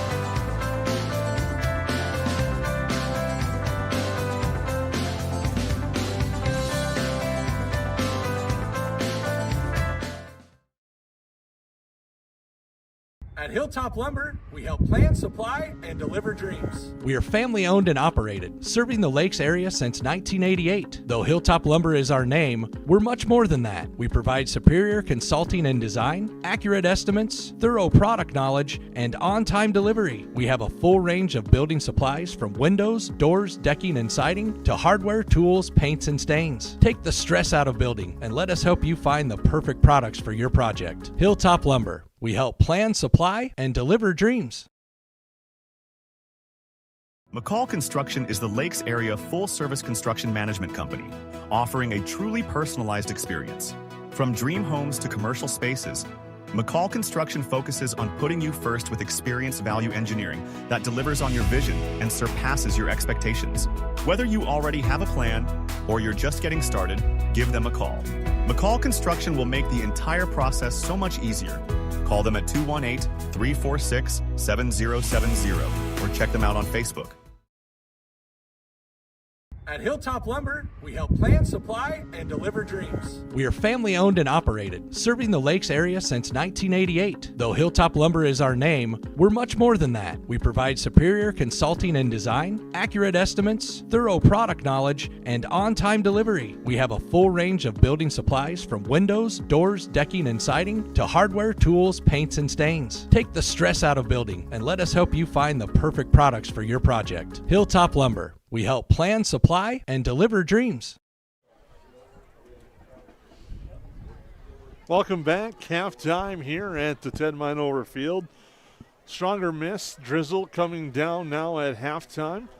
And we thank you for tuning in as the Yellowjackets lead this one 6-0 on your Hilltop Lumber scoreboard here at the half. And again, congratulations to the Perham New York Mills swimming team. A nice event that they had last week at the Pack as they also competed in War Road for the True Team Championships. They're getting ready for the Conference Championships, which the Perham Yellowjacket cross country running teams had another outstanding performance yesterday in Breckenridge, winning the Conference Championships once again for both the boys and the girls side. Matt Jorgensen for the boys was first. Brody Freeland was third. Reed Rokosh was fourth. Ethan Johnson was fifth. Henry Mathiasen sixth. Dalen Guck eighth. And Ben Mathiasen was ninth. All 7 runners, all conference for the Yellowjackets. On the girls side, Gracie Morris was second. Juliana Scraper was fourth. Jillian Mathias was fifth. Kaden Breed was sixth. Jayla Sweary was seventh. Rory Caldor was eighth. And Adeline Warner was ninth for the Yellowjackets.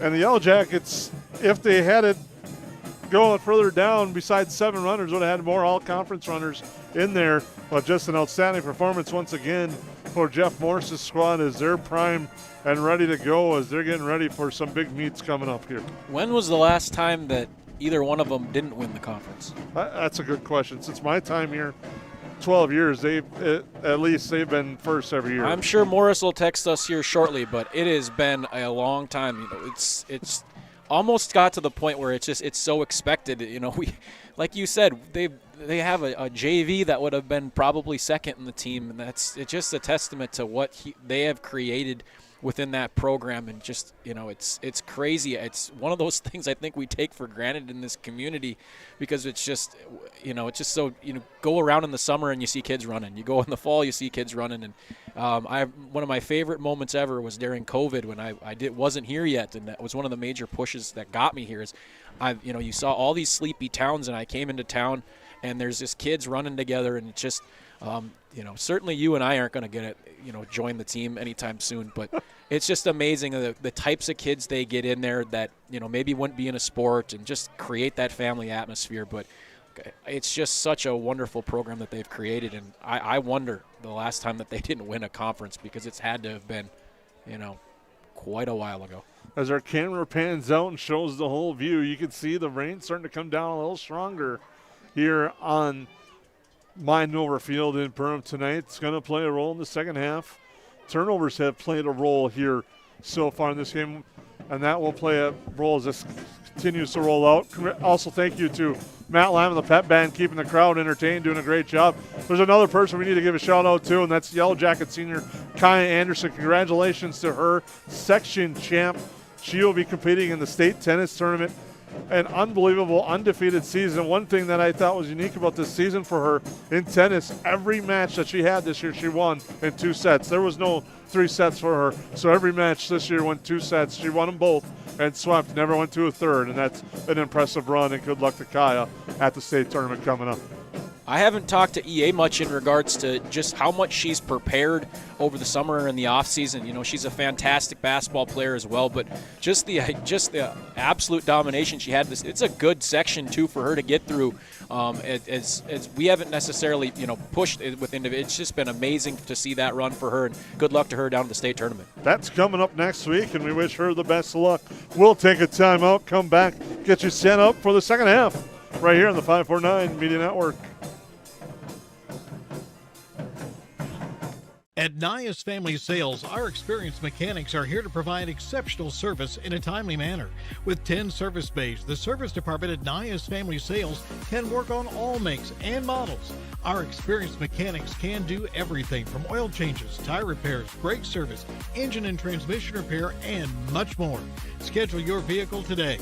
Call 218-346-5976 or visit the Nias Family Sales Service Center at 610 East Main Street in Perham. I'm Ryan Rusted with United Community Bank. United Community Bank has served the Lakes area since 1911. We're proud that you, your grandparents, your kids, and your grandkids have chosen UCB. We know the power of a smile and a handshake. Perham, Dent, Frazee, those are our communities. And United Community Bank is our bank.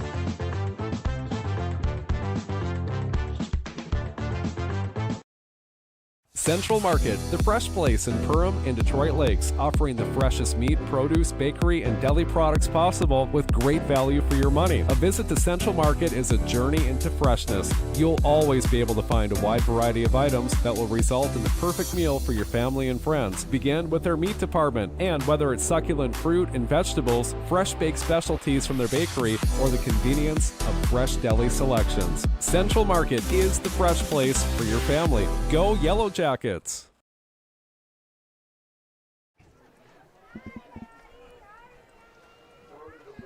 Well, welcome back. We're waiting to see the start of the second half, and if they'll put up the second 3 minutes or if we're going to just go. Maybe your protest of the second 3 has pushed far enough where they are moved on with this game. It is not. Oh, didn't happen. They've just sent them back. Can we decline the second 3? Can both coaches decline it? Because it sure looks like they want to get out. Well, we're going to. Scoreboard showing 12. Foose? Yeah, he's adamant. Foose is wanting the 3. There is going to be a second 3. Yep. So they're going to put up the 3. My protest does not win. Like I said, I've known Taylor Foose for a very long time, and he is by the book, and we should have tried talking to him, but the miss must have played a role because I think both teams are ready to go. But Growth, we'll move on from that. I really think the turnover battle in the second half is going to be the difference. This is going to be a tight game. Like you said earlier, the miss has gone is even worse than it was before. It's cold. The wind seems to have went down, which is nice. Might open up that air attack a little bit. Makes you a little nervous, although both teams can definitely throw the football. This is a tight game. This is exactly what you want. If you're a Perham Yellowjacket and you're in your at home, you got a chance. You got the lead. Can you sustain it? But it's going to come down to a couple plays here and there. As we said earlier in the game and before the broadcast, special teams will be a huge part of it as well. You saw that excellent play by Bridger Wilcox, but we kick off, and that's one of the things that makes me nervous is they have a really good couple of tandems, but you saw how we kind of went away from that after the touchdown with Brody Bloom just kind of squibbing it out there. So I'd expect that we're probably going to go that route again just because of the weapons they have back there. And with that, we'll take a... Since 1980, more families have trusted Jack Chivers Realty than anyone else in the Lakes area. I'm Blake Olson, the owner of Jack Chivers Realty. Our dedicated agents have a deep understanding of the area. We live here and our kids go to school here. Let us find the perfect home for you and your family, or lean on our knowledge and marketing to sell your home. Find out how Chivers delivers right here in Perham. Reach out today and start packing. JackChiversRealty.com.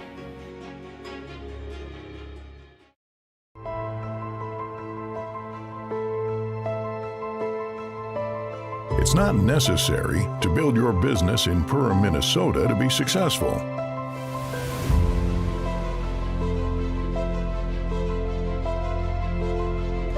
But it sure does help.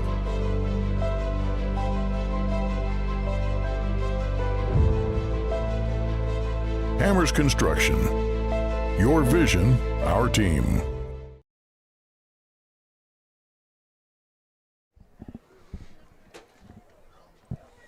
Welcome back here to Perham as we get ready to go now for the official kickoff of the second half. Got an update down the road. New York Mills, first play of the game. Finn Roeder goes 65 yards as they take the lead on Wadena Deer Creek. We'll see what kind of adjustments are made here as we get ready for the second half. Yellowjackets will kick. Special teams has been a big key for Thief River Falls this year. As they wait. Now we got 20 on the clock. Now we're ready to go. This crew is all over it. Which they are a great crew and fun to deal with, and in different sports, as I know you have dealt with throughout the years.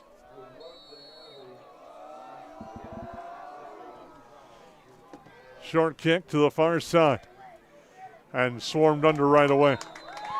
Just got an update on that streak. It's 24 for the boys, 22 for the girls on Heart of the Lakes Conference. Thank you for that update. That's an amazing accomplishment. You certainly can see that our special teams thought about this all week, because that first one was a squib kick. There was just a high kick to that second line, and they came flying down knowing exactly what to do. So great job, knowing what their weapons are and not allowing them to use them, especially in the special teams. Wilcox will keep, avoids one tackle, then gets swarmed under Larson and Griffin. He eluded the tackle of Rooney, but it was enough to slow him up and make up second down.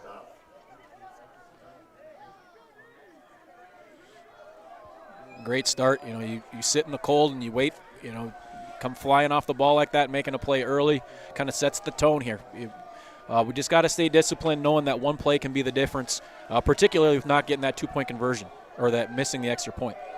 2nd and 9 for Wilcox. Prowlers haven't really moved the ball much tonight against the Yellow Jacket front. The Yellow Jackets hopes to continue that. Handoff right side, now getting to the outside. Nice run there. That's Anderson breaking a couple of tackles across the 40, and that might be one of the biggest runs for Spencer Anderson tonight. It's going to be 3rd and short. Yeah, he ran with a lot of energy there. For him to run through Tristan Larson, he's running hard, and we haven't seen Tristan Larson miss many tackles this year. But even when he, forced to get through there, it was able for Isaiah Farrell to finish him off. Big 3rd down here, Growth. 3rd and 2. Yellow Jackets sideline making a lot of noise. Wilcox.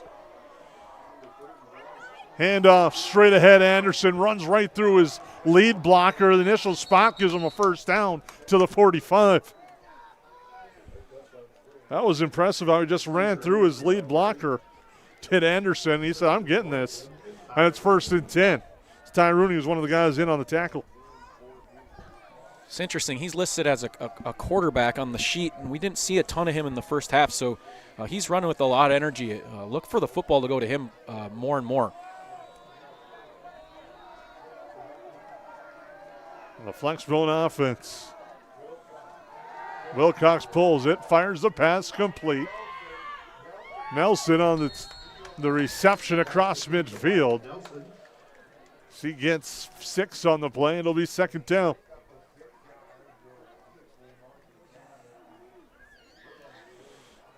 You never know. As much as it's misting and kind of will just soak, kind of every part of you in your gloves, makes it harder to throw the football. It sometimes can help you offensively because it just makes it more difficult on the defense to plant, but at the same time, we'll see how that affects their passing game. Wilcox fakes, keeps on the option, gets wrapped up there. Johnny Ramos amongst others, and it's going to be third and short.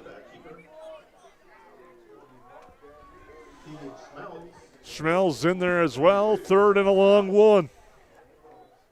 The Yellowjackets hoping to keep this at 6-0.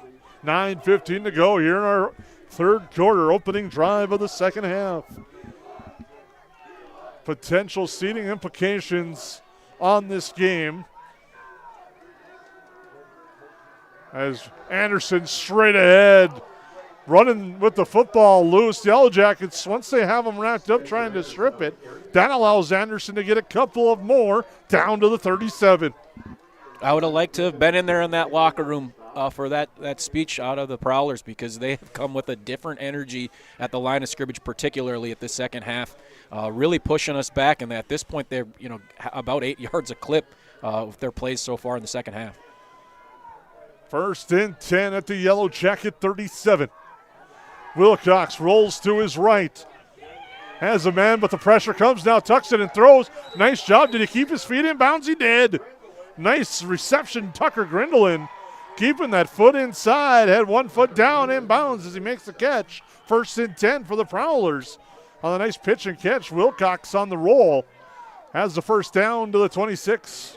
I was thinking Wilcox was just throwing that thing away to keep from the loss, and puts it just down the line. An amazing catch to move the chains, and just trusting in his guy and throwing it down the sidelines. And he was there with both feet in, as well as he doesn't need both in high school, but he got them both down.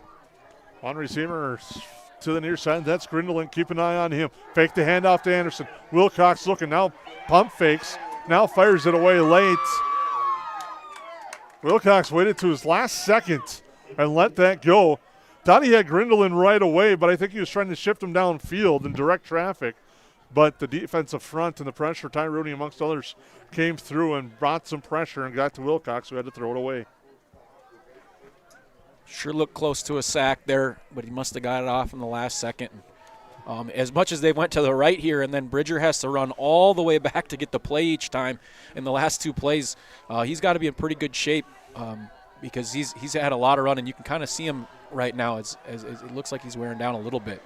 Wilcox fakes or hands it off. Anderson straight ahead. Across the 25 to the 23. Off the right side, Spencer Anderson with the run. It's going to be third down and about 6. Logan Gook amongst others. We've played pretty standard here throughout defensively, just feeling like our guys can beat them up front. But look here, the third and long, to maybe send a couple guys, maybe somebody up the middle on a zero blitz, just to make Bridger a little bit uncomfortable, especially as he's completed his last few passes. Definitely 4 down territory, you'd think, for the Prowlers.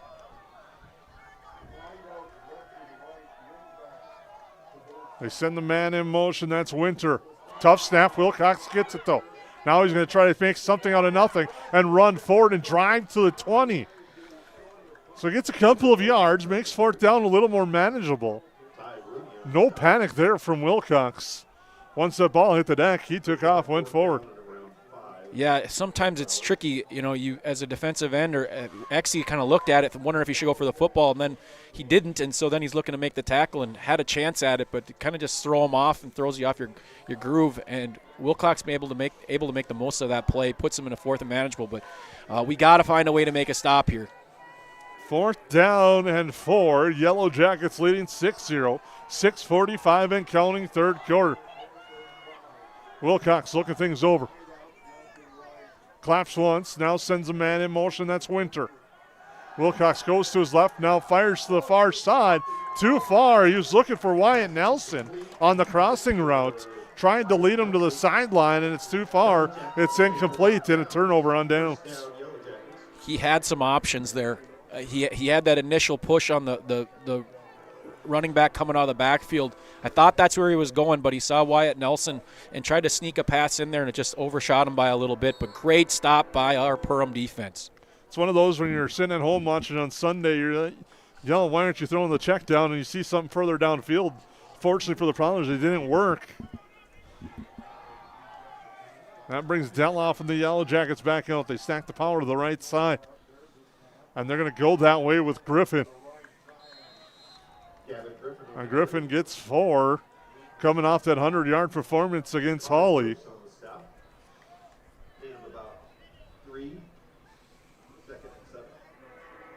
And Griffin gets going, gets that head of steam like we said, and we've seen early. It's tough to catch them, and there's been a couple of game-saving tackles, I'm going to say, on some big plays from Gavin Griffin by the Thief River Falls defense. Let's see him bust one of those tackles and keep it going here. Della hands it off. Griffin up the middle. It's going to be 3rd down as he gets to about the 28. So here's an early 3rd down for the Yellow Jackets that's going to be pivotal. You've had 1-for-1 call here. What are you thinking? I think you just try to power forward. I wouldn't mind seeing Griffin. I see they got Zeise back in there. I completely agree. You're moving it. You're trying to kind of impose your will to and kind of send a message early in the second half. Well, they're going with Griffin at quarterback. Oh, here we go. And now Thief River Falls saw it, and they're going to call timeout and adjust. We'll take the break with them. We'll be back in 3. Perham Health is here to take care of you, to keep you crushing it. Broken bone? We'll fix it. New baby? We'll deliver. We've heard that. And yes, we can help. From life's big moments to the annoyingly sick ones, our providers have the expertise and compassion to handle it all. Perham Health, so you can keep on hitting it.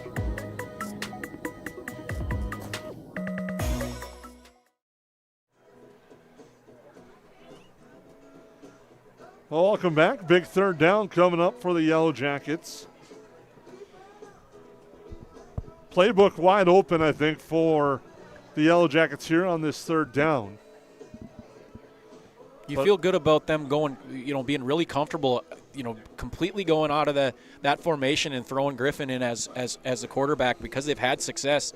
And that forces Thief River Falls to call a timeout. And in a 6-0 game like this, that can be pivotal down the stretch, especially if we can keep that lead and keep them from maybe a couple extra possessions late in the game. But I just like the way we've been able to maneuver from formation to formation comfortably without any penalties or any sort of confusion. In that case, Thief River Falls looked a little confused and called the timeout. Yellow Jackets quickly to the line. It's Griffin off right edge, breaks the tackle, gets the 1st down, moves that pile. Now they say progress is stopped, but it's a 1st down for the Yellow Jackets. Like the different formations, and even out of the timeout, they said you can adjust, we'll still stick with it, and we're going to get the 1st down. That also sends a message. Yes, it does. We can do it a number of different ways here, but main thing is just keep trusting in it and make sure you hold on to that football as it's probably getting a little wet.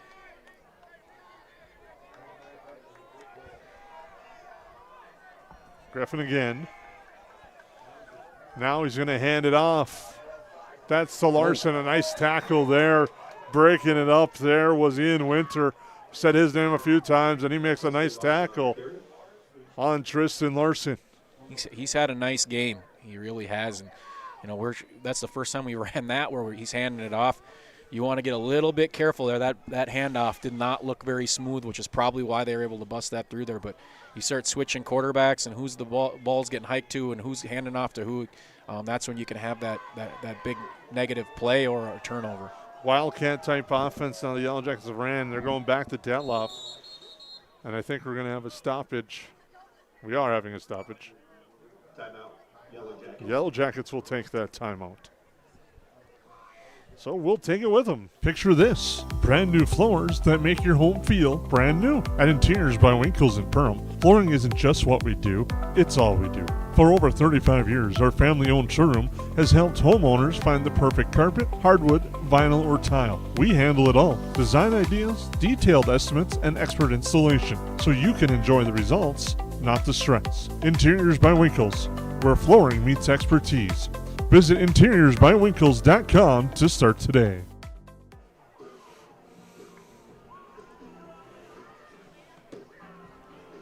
Well, we're back here live. Ted Meinhover Field. We thank you for tuning in tonight. Hope you're enjoying tonight's broadcast. So we're having a lot of fun bringing it to you here tonight on the 549 Media Network. I got my early pick for player of the game, and that's this space heater that you happen to bring. It sure feels good on my feet as the mist starts to come in. A wise veteran coach on this Yellow Jackets staff alerted to me what he was doing, and I'm like, you know what, that's a good idea, and had to follow suit. They send the man in motion as Larson. Deloff pitches out. That's Zeise spinning forward. But he gets back to the line of scrimmage, maybe. And now it's third down. Yeah, this third and long is a tough one. You know, you want to make sure you're taking care of the football while also trying to find a way to get to the first down. So I'm going to maybe predict a screen here, something that, you know, is easy, something that's not incredibly risky at the same time, gives us a chance to get that first down. That's been the well. A screen to Griffin has usually worked. See you in the front. Right now it's showing a 5-2 front for Thief River Falls, so you might have an opportunity in the secondary. And now we're going to have a flag on the penalty on the Yellow Jackets. Illegal substitution. That's going to back them up even more. Could kind of see that one coming. Got too many men in the huddle. We have, looks like we can probably,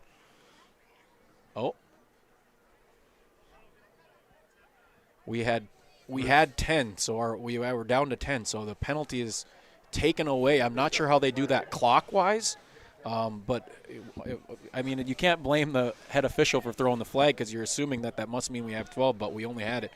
They're allowing us to keep it going here. Now, if you're Thief River Falls, you're wondering why did they let them run the play with 10? 3rd and 15. That's a flag that I know Taylor and his staff will have fun with later tonight. Deloff in the gun. Looks left. Now he's going to look right. Pressure comes up the middle. Now off balance throw in the pocket. The pass is incomplete. Looking for Gavin Griffin. Broken up nicely there. Tucker Grindelin was there as well as Wilcox. Once that ball popped back up, Don Griffin might have had a chance, but he was still in air. And it falls to the ground, fortunately, harmlessly on a great effort, though, and it'll be 4th down. Griffin with a step on both of the D-backs. The problem was that, you know, Teagan just had a hard time stepping and throwing into that. He was moving forward, so he was able to get some mustard on that throw, but just not able to really, you know, wind up and throw it and lead him at all, which allowed the cornerback to recover and make the play. Prowlers just hanging around, and now they're forcing a 4th down punt situation. Larson on the fake. He's got a long way to go, and he gets tripped up there. Read well by Ian Winter.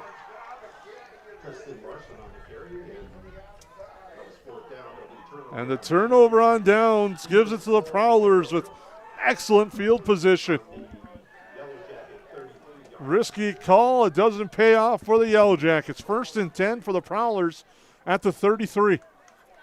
It's always tough to play Monday morning quarterback because if it works, you feel like that was a genius play. But at the same time, you just don't want to give them the life and, you know, giving them the short field that they feel comfortable with. The nice thing about it is our defense throughout this season has been put into some of these positions, and a lot of times they've answered the call. Wilcox hands it off. Anderson through to the 30, and he gets swarmed under.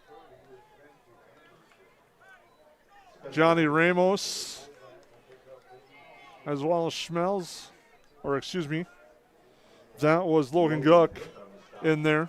Yeah, both Logan Guck and Ramos were there really early in the play and just kind of fell forward, but that's a good play by those two.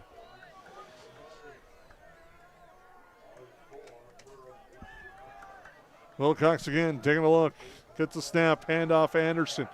He just runs left side, bowls over a couple defenders, and he's just to the 20 right now. Anderson running a different style than the rest of the Prowlers have and picks up a 1st down there. 1st and 10 at the 20, 1:55 to go, 3rd quarter. Yellow Jackets by 6 on your Hilltop Lumber scoreboard.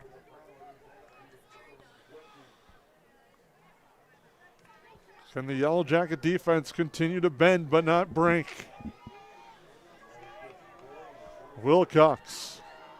Ball on the far left. Fakes the handoff. Looks over the middle. Wide open. Off the helmet and grabbed. Coming down with it is Ian Winter for the touchdown. And the Prowlers strike on the 20-yard pass.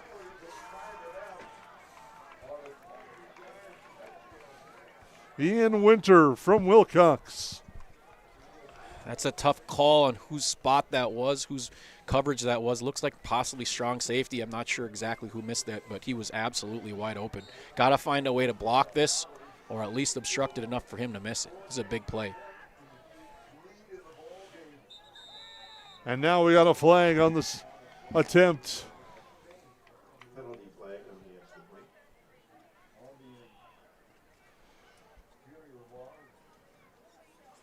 So move the try closer, I think.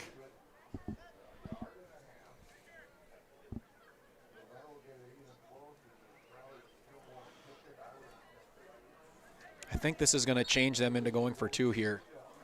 Yeah, they like it, but I really don't mind it because I think there's a little bit of confusion with what they're going to go with. But this definitely changes it. You get that extra yard, and you feel like, man, all we got to do is get it. Just a decent play. As much as they've moved the football, too, in this drive, you feel like, man, if we can just get that 2 yards, we're okay. You'd have to think they're going to look at Anderson on this one. Yeah. Or Wilcox on a keep. Wilcox rolls right. It's a keep off the edge. He's in for 2. Wilcox on the conversion, and Thief River Falls now leads 8-6. We'll take a timeout on your Hilltop Lumber scoreboard. There's a score change. The Lakes Community Cooperative is proud to support Yellow Jacket activities and our entire community. From propane and fuel to feed, HVAC, country stores, auto shops, a meat market, and more, LCC is your one-stop cooperative for farm, home, and business needs. Locally owned and trusted for generations, Lakes Community Cooperative is committed to powering our communities and serving you every day. Visit lakescommunitycoop.com to learn more about your cooperative and the many ways we can serve you.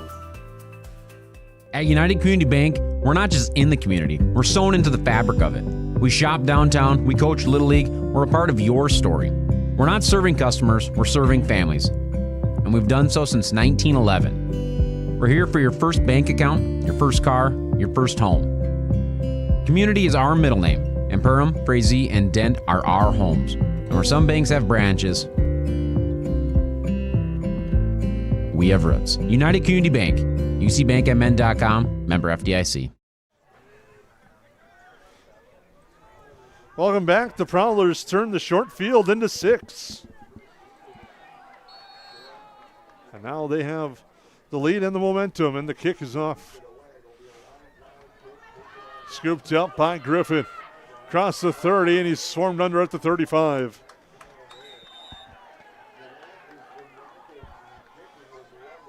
So it'll be 1st and 10 for the Yellowjackets. We have a down player on the field, and they'll check on him. We take pride in what we send out. When you open a bag of licorice, you want that licorice to look good, you want that licorice to taste good. We work for you. We take pride in what we're making and what we are offering. It is so important to me. I do thank KLN from the bottom of my heart. They believe you and your family is important.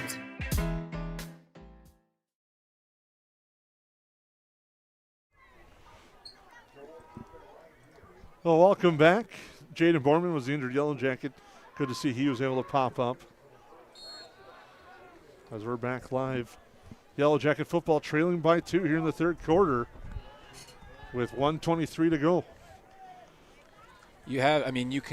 That sideline of Thief River Falls was certainly pumped up after that hit, and they just have really been able to swing momentum here. We got to find a way to make a play to turn it back our way. Deloff sends Rooney in motion. Looks to Rooney. High pass incomplete. It'll be 2nd down. Yeah, regardless if we caught that or not, I think they have that sniffed out.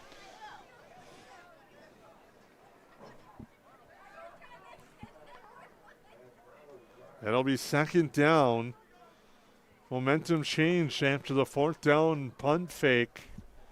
And Thief River Falls was able to capitalize. 2 receivers to each side.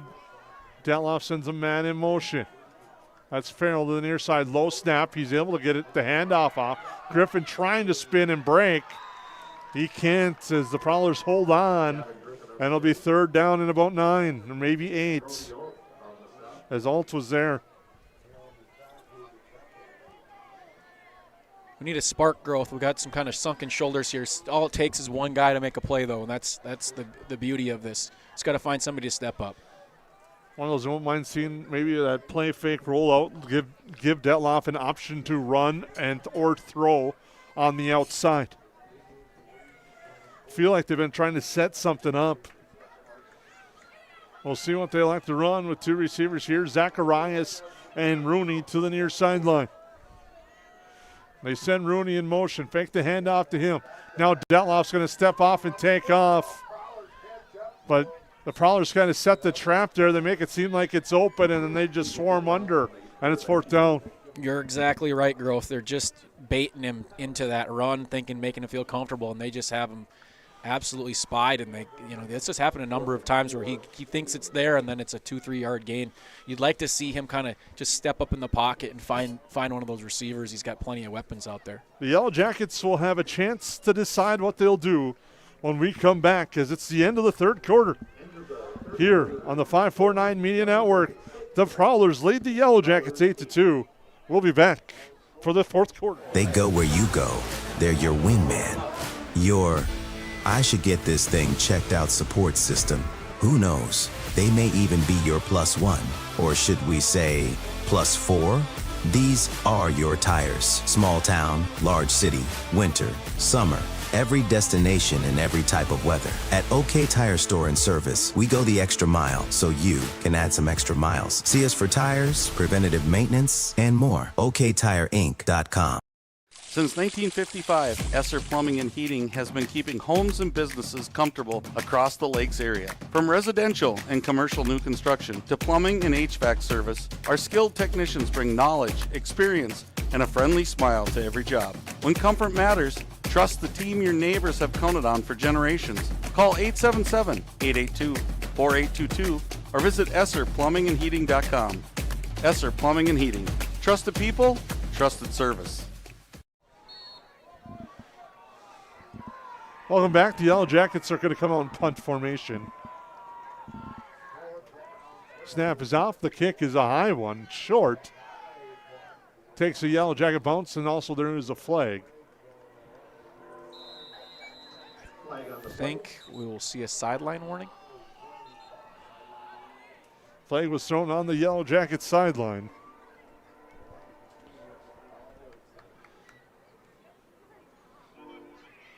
It is a sideline warning on the Yellowjackets. Sideline warning on the Yellowjackets.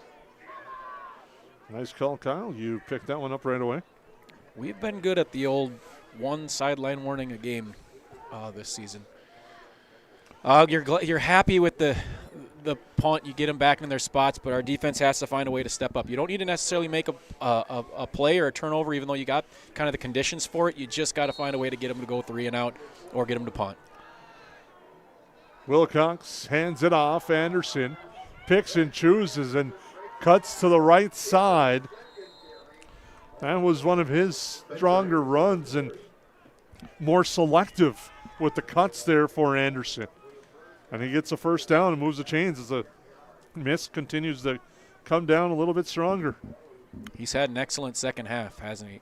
He really has. And that was the run we've seen from him where he had more shiftiness. The other ones are just lower the shoulder, I'm going to hit you. Wilcox fakes, keeps, goes to the right side, gets to the edge, and is met at the edge. But he's going to pick up about 5. Gavin Griffin on the stop.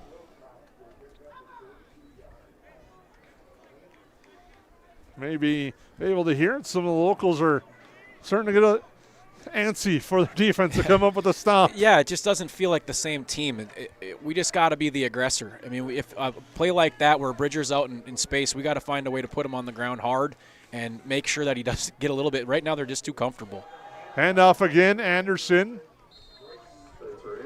gets about 3, and that one plows forward. It's going to be 3rd and short. That's just a different vibe, right? You feel almost good about the 3-yard gain just the way it's gone so far in the second half when, in the first half, man, they were having a hard time getting 3 to 4 yards. Well, it's amazing how each phase of the game could affect each other, and we're seeing that right here. 3rd and 3, we'll call it, probably 2.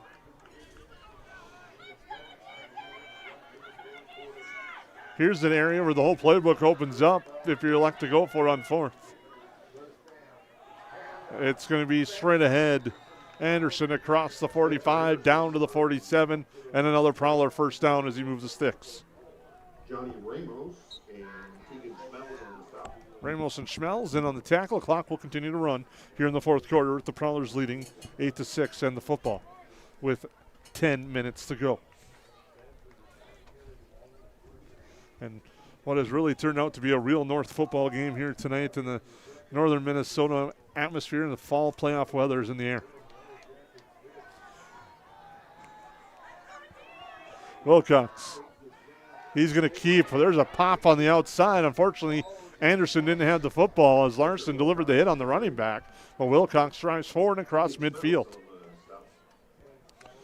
Yeah, you're seeing, a little bit of push from each other on the defensive guys. They're trying to you're talking to Coach Robertson, hey, we should maybe do this, try this, and it just comes down to effort. We got to find a way to push up at the line of scrimmage and make a play and set that tone. And as you said, it just kind of goes all together. You get them on that 2 to 3 yard loss, and then suddenly all is right with the world. But right now, that's the exact opposite.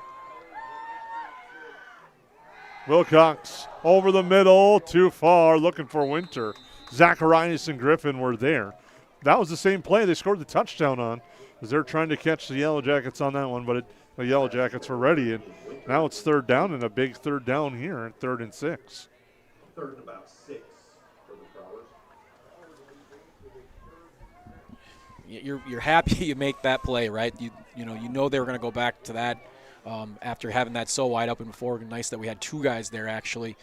But a huge 3rd down here, Jason. We have to find a way to not have a large gain whatsoever, maybe get a thing about punting. Wilcox keeps looking to run the option out, cuts upfield, yeah, gets to the line of scrimmage, and he stopped right there. Logan Guck, amongst others, in there, and it's 4th down.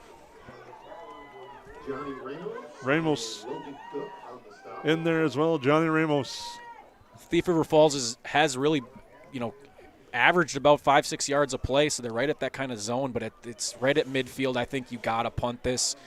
You saw what kind of going for it or doing something tricky did on our end, kind of gave them that spark. I don't think you want to give the Yellowjackets a spark, so I'd expect them to punt it, but you just never know. 8-6 lead. You got the momentum on your side. To me, you make the Yellowjackets go 80 yards. And they're going to go in the punt formation. We'll see what they elect to do. And they do boot it away, and it's a nice kick. Griffin backs up, lets that take a bounce, and it rolls into the end zone, and a Yellowjacket bounce will give them the ball at the 20-yard line. But still, you have to go 80. Yeah, I don't know if that was by design or if that was a misread where that ball just kept sailing on Griffin, but I ended up very fortunate because I think he was planning on catching that thing, and it just got over his head, and he decided to leave it, and we got a good bounce, puts it on the 20. I'm going to go back to that punt by Bridger where he was able to get out. That thing was a safety, and he found a way, and right now that's the difference in the game. Yellowjacket football. 1st and 10, 7:56 to go, 4th quarter. Send a man in motion, Detloff. Hands it off, delayed handoff, not much there. In fact, they go back a yard or 2. That was Zeise.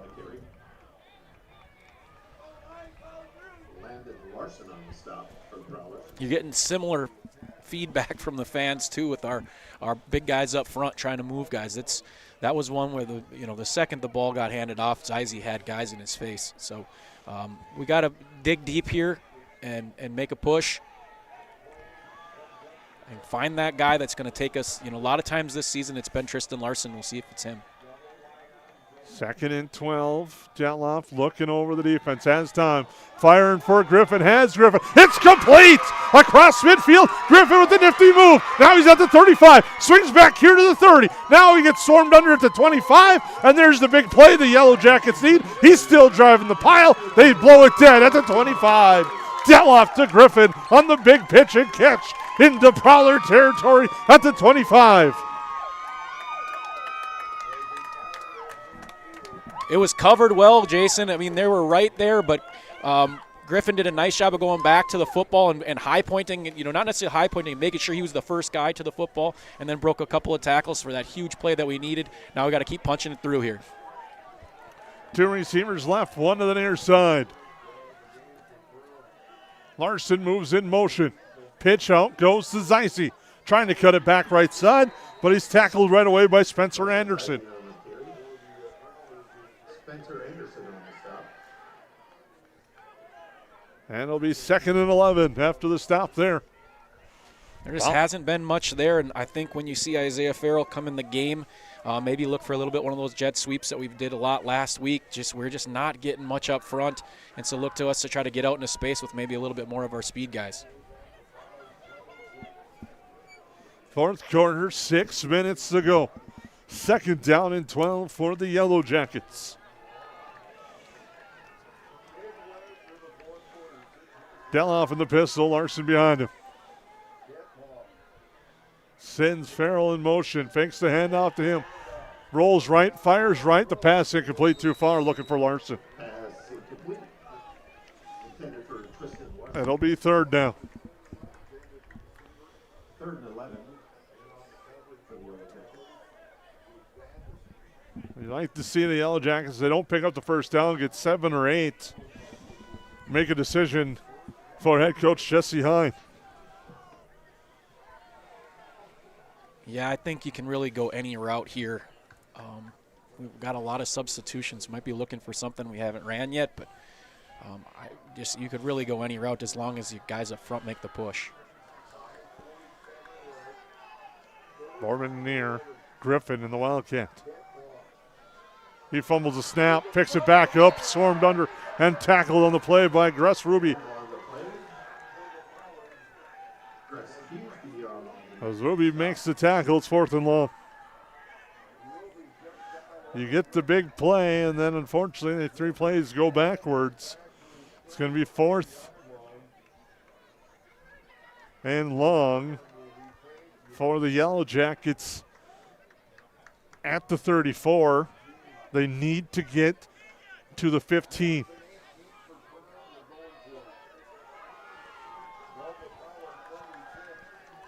Deloff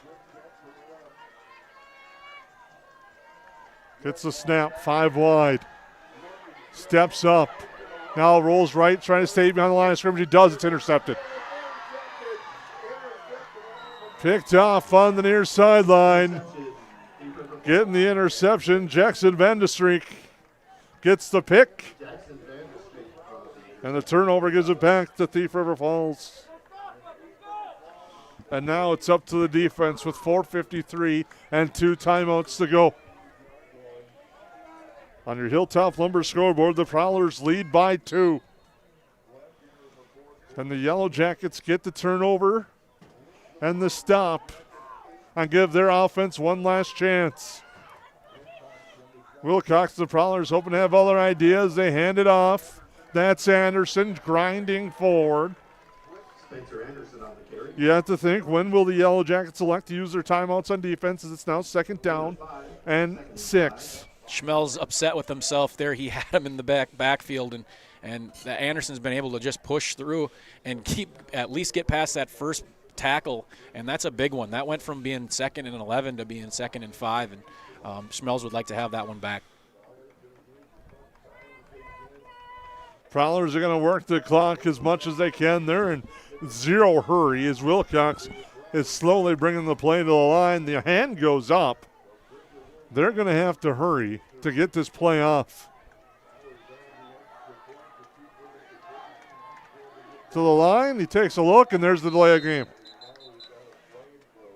Flag on the play.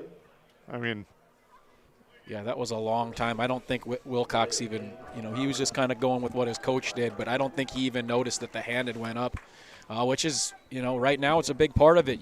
That's when you get into those situations where you're saying, all right, now it's time to wear down the clock and do it our way. You got to be able to do all the schematics with that too. So it ends up being a pretty big play there. Now we just got to take advantage of it. Interesting choice by head coach Kurt Reynolds not to use the timeout, but the clock restarts. So Wilcox to the line. Takes his time. Now gets a snap. Fakes the handoff. Rolls right. Fires right. Pass complete. That's Winter. And he's swarmed under. Gets some of the penalty yardages back. And it's third down. And he stays in bounds. Gavin Griffin on the stop. So it'll be third and about 7.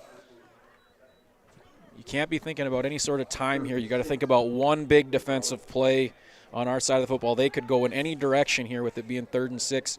We just have to find a way to keep guys in front and make that initial tackle.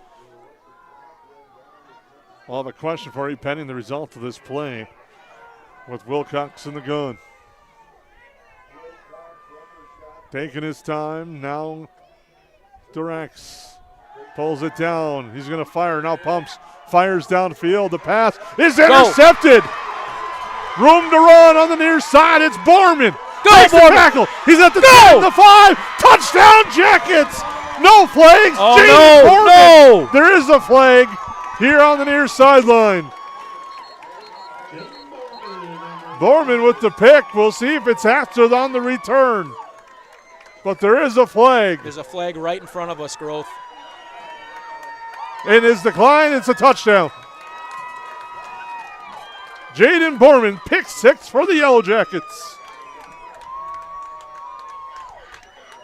We got a little excited there, Growth. You saw it. Wilcox flinched. He thought maybe he had somebody open, but we did a nice job of just containing the pocket, which got him to just take a chance and throw that thing up for catch. And there was just nobody but Borman there to catch it. And then he makes the big play, after making the play, breaks the tackle and gets in. What a great – we just talked. Somebody needed to step up and find a way, and that was it right there. Griffin looks, pop, pass, batted down. Nope, and now it's batted down. Incomplete, 2-point conversion, no good. But on the Hilltop Lumber scoreboard, after the pick 6 from Jaden Borman, the Yellowjackets lead 12-8. We'll be back. Horseman Investments and Insurance can help you with your retirement planning goals and insurance protection needs. Kyle Van Dyke and his team provides educated retirement solutions, wealth management strategies, inheritance and legacy planning, and personalized auto, homeowners, and life insurance protection plans. We are here for your lifelong financial wellness. To set up an appointment, call Kyle Van Dyke at 218-236-6665 or email at kyle.vandyke@horseman.com.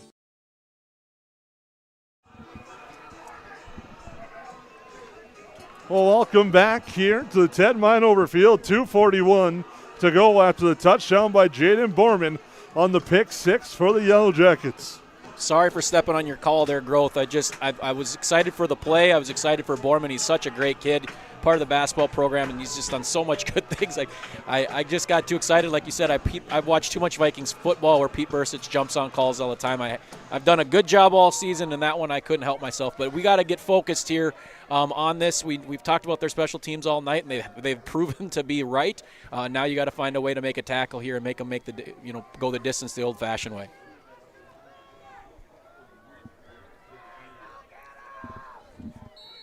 The Yellowjackets will kick off.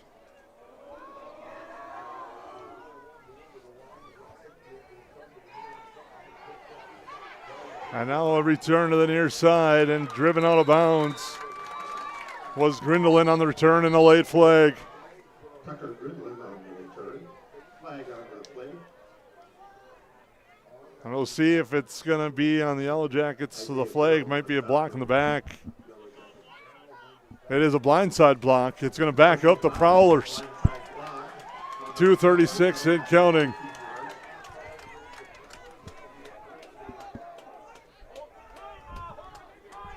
Zane Wacker was sure it was on the other guy, but he certainly was nervous coming off, thinking that maybe he did something wrong. But great kick by Brody Bloom. Had to have it.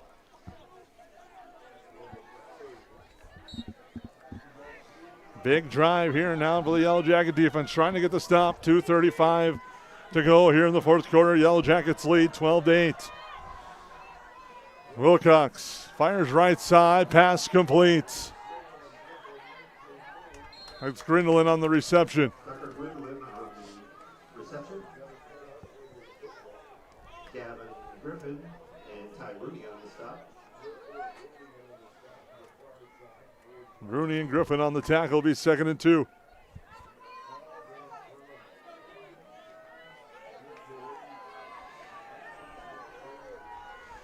Two minutes to go. Handoff. Anderson straight ahead. That will move the change and stop the clock.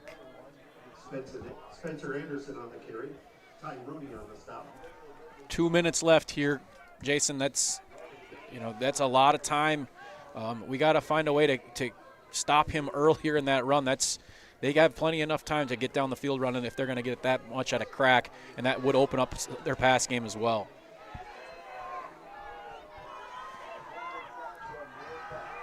Wilcox, far side, the pass is incomplete. Thiefer Falls looking for a flag, no call. Well, they were right in that he didn't look back. I mean, he did not look back and find the football, but he has to have contact in order to do that, and I don't think there was ever enough contact to throw the flag. Good coverage there, and they had a chance to go deep, and we found a way to make a play. Now we just got to do it 2 more times.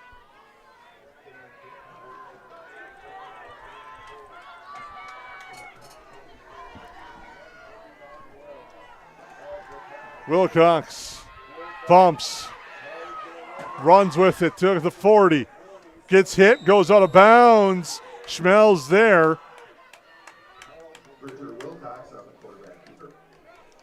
He gets out of bounds. It'll be 3rd down. Out of bounds means 3rd down and about 2. 3rd and 2, we'll call it. It's a big tackle by Schmelz. It's also a good thing he let go there at the end. He was looking like he was going to continue that out of bounds and just kind of let go last second. But it gives you a chance when you get him at 3rd and short to put him in a 4th down situation, although they're probably looking to just pick up the 1st down. 1.5 to go.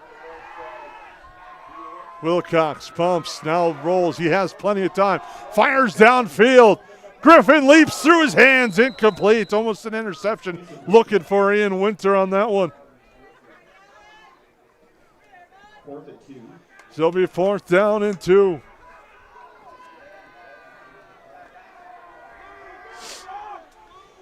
Fourth and 2. 1:21 to go.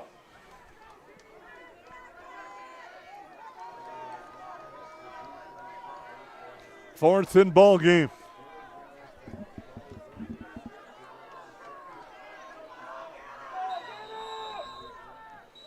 And now a timeout called by the Yellow Jackets. Timeout, Yellow Jackets.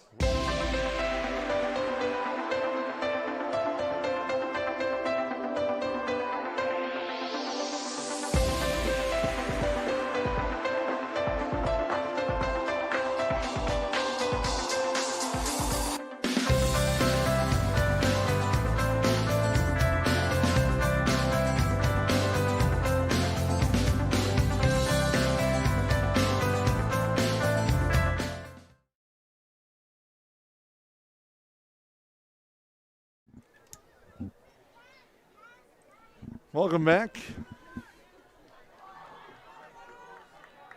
to Ted Meinhover Field and Jason Girls of Kyle Haberman. 1:21 and counting to go here in the fourth quarter.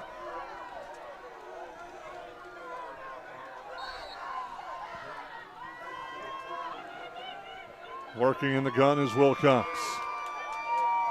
Send the man in motion, handoff straight ahead. Anderson has the 1st down. And more as he plows into Yellow Jacket territory. Gets the 1st down to the 40.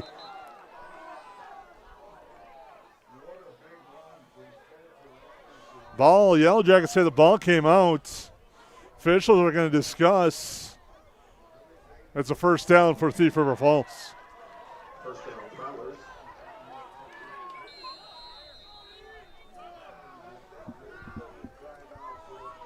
Now the Prowlers will stop the clock.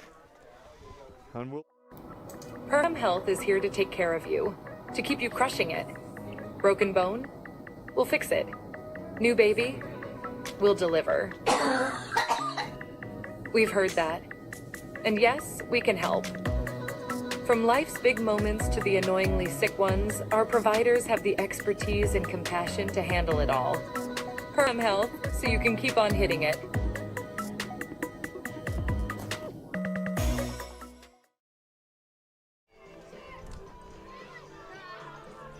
Welcome back. Big drive here. The Prowlers are moving, having first and 10. 1:07 to go here in the fourth quarter. Makes you nervous is, you know, we're looking for pass here, but they still got a lot of options. They still definitely can run the football. To send Winter in motion, and he gets the carry. Drives forward across the 30. And there he's finally brought down there. It's a first down. Move the chains for the Prowlers. We're got more of an umbrella zone looking just to keep things in front of us and not give up the big play, but that's giving them, you know, the ability to get about 10 yards per run. Fakes the handoff. Wilcox firing to the far side of the field. The pass for Grindelin. Incomplete. He's looking for a flag. There isn't one. And it'll be second down.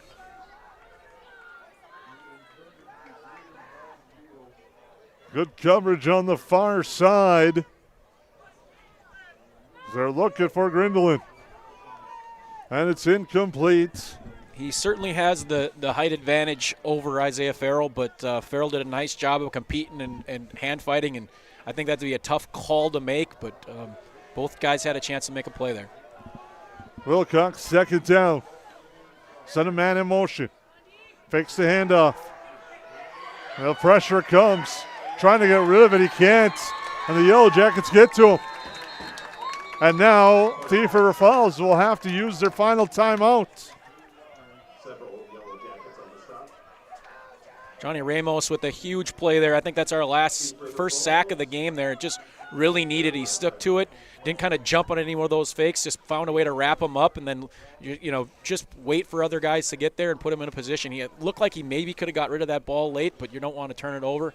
But still a lot of time here. We've got 48 seconds, but just find a way to make a play here. You know you're going to get an opportunity. Don't try to make the hero play. Just knock the football down and find a way to get them, you know, 2 plays and be done with this thing.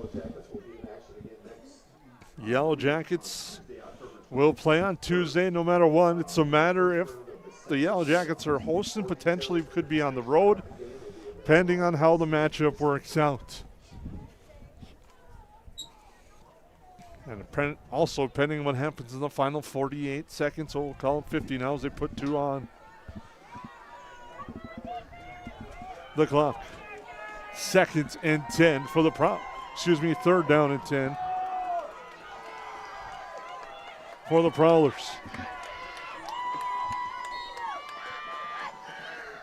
Wilcox fakes the handoff, now hands it off to Anderson. Drives forward, plowing forward. It's pending on the spot. Anderson gets the first down. Just a determined run. Stops the clock until it's spotted, and now it goes. Handoff on the end around. Not much there. Wyatt Nelson doesn't get out of bounds. Clock running. Second down. And Wilcox will stop it with the spike. We got a couple tired bodies out there defensively. 20 seconds left here, Growth. It's third down.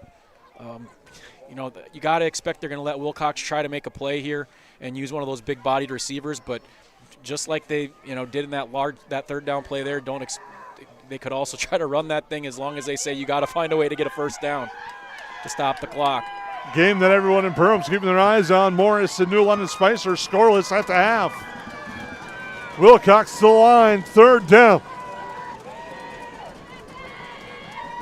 Rolls to his right, fires to the corner. Pass is batted down. Nice play at the last second by Farrell coming in, and there's a flag on the near side.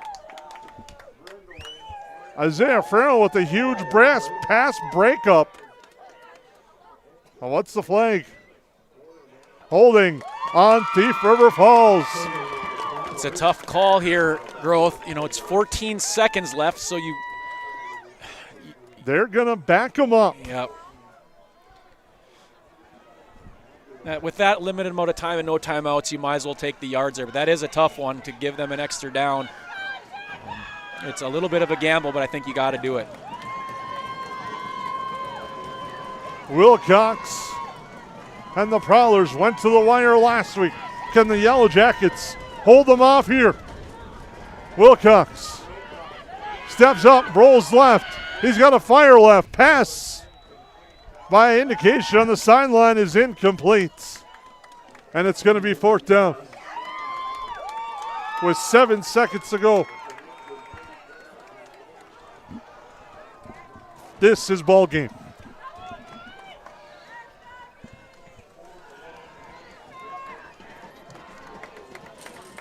Fourth down.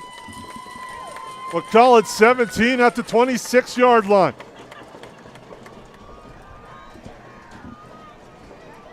The Prowler bench has been asking for pass interference a lot, so you got to be careful too. They've been really close here. You don't want to give them an extra down. 3 receivers to the right side, 1 to the left. Wilcox with the back behind him. Rolls to his right. Out of the pocket, now steps up. He's got to run. He's got to get to the 9-yard line. He does, and more, and he's driven out of bounds. That's time. But that will be the game. He didn't get to the end zone or out of bounds, and the Yellowjackets get a 12-8 victory. But there is no flags on the play, and that will do it. The Yellowjackets get the victory.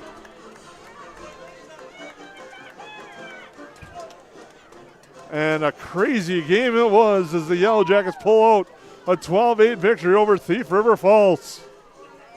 What an awesome finish, Growth. And, you could definitely tell both teams are doing anything they possibly could to win this football game. And you have Bridger Wilcox there coming out to the edge, and he sees that light, and he's thinking, I'm guessing he was thinking, maybe I just got to get that first down, and there just wasn't any time left. Huge stop there. But, man, credit both teams for the fight there. Really fun football game to watch. The Yellowjackets pick up a 12-8 victory. We'll come back here on your 549 Media KLN Family Brands postgame show coming up here in just a bit as the Yellowjackets move to 500 with a big 12-8 victory. Hi, my name's Wally Anderson. I've been at Tuffy's for 3 years at the warehouse. I just recently bought a Panoptics. It's like an underwater camera.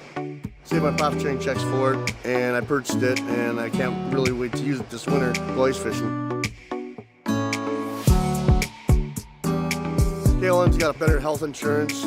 Their profit sharing checks, it's a huge difference. It's bar none by far the best company to come work for. At Hilltop Lumber, we're not just about building materials. We're about building relationships. We're honored to be recognized for our excellence in our industry. But the greatest reward? It's the trust we built with our customers. It's not just about providing quality materials. It's about building strong relationships. We're proud to be a part of the communities we serve, working with you to bring your vision to life. Because at Hilltop Lumber, success is measured by the partnerships we create and the homes, businesses, and dreams we help build together. Hilltop Lumber, where we help plan, supply, and deliver dreams.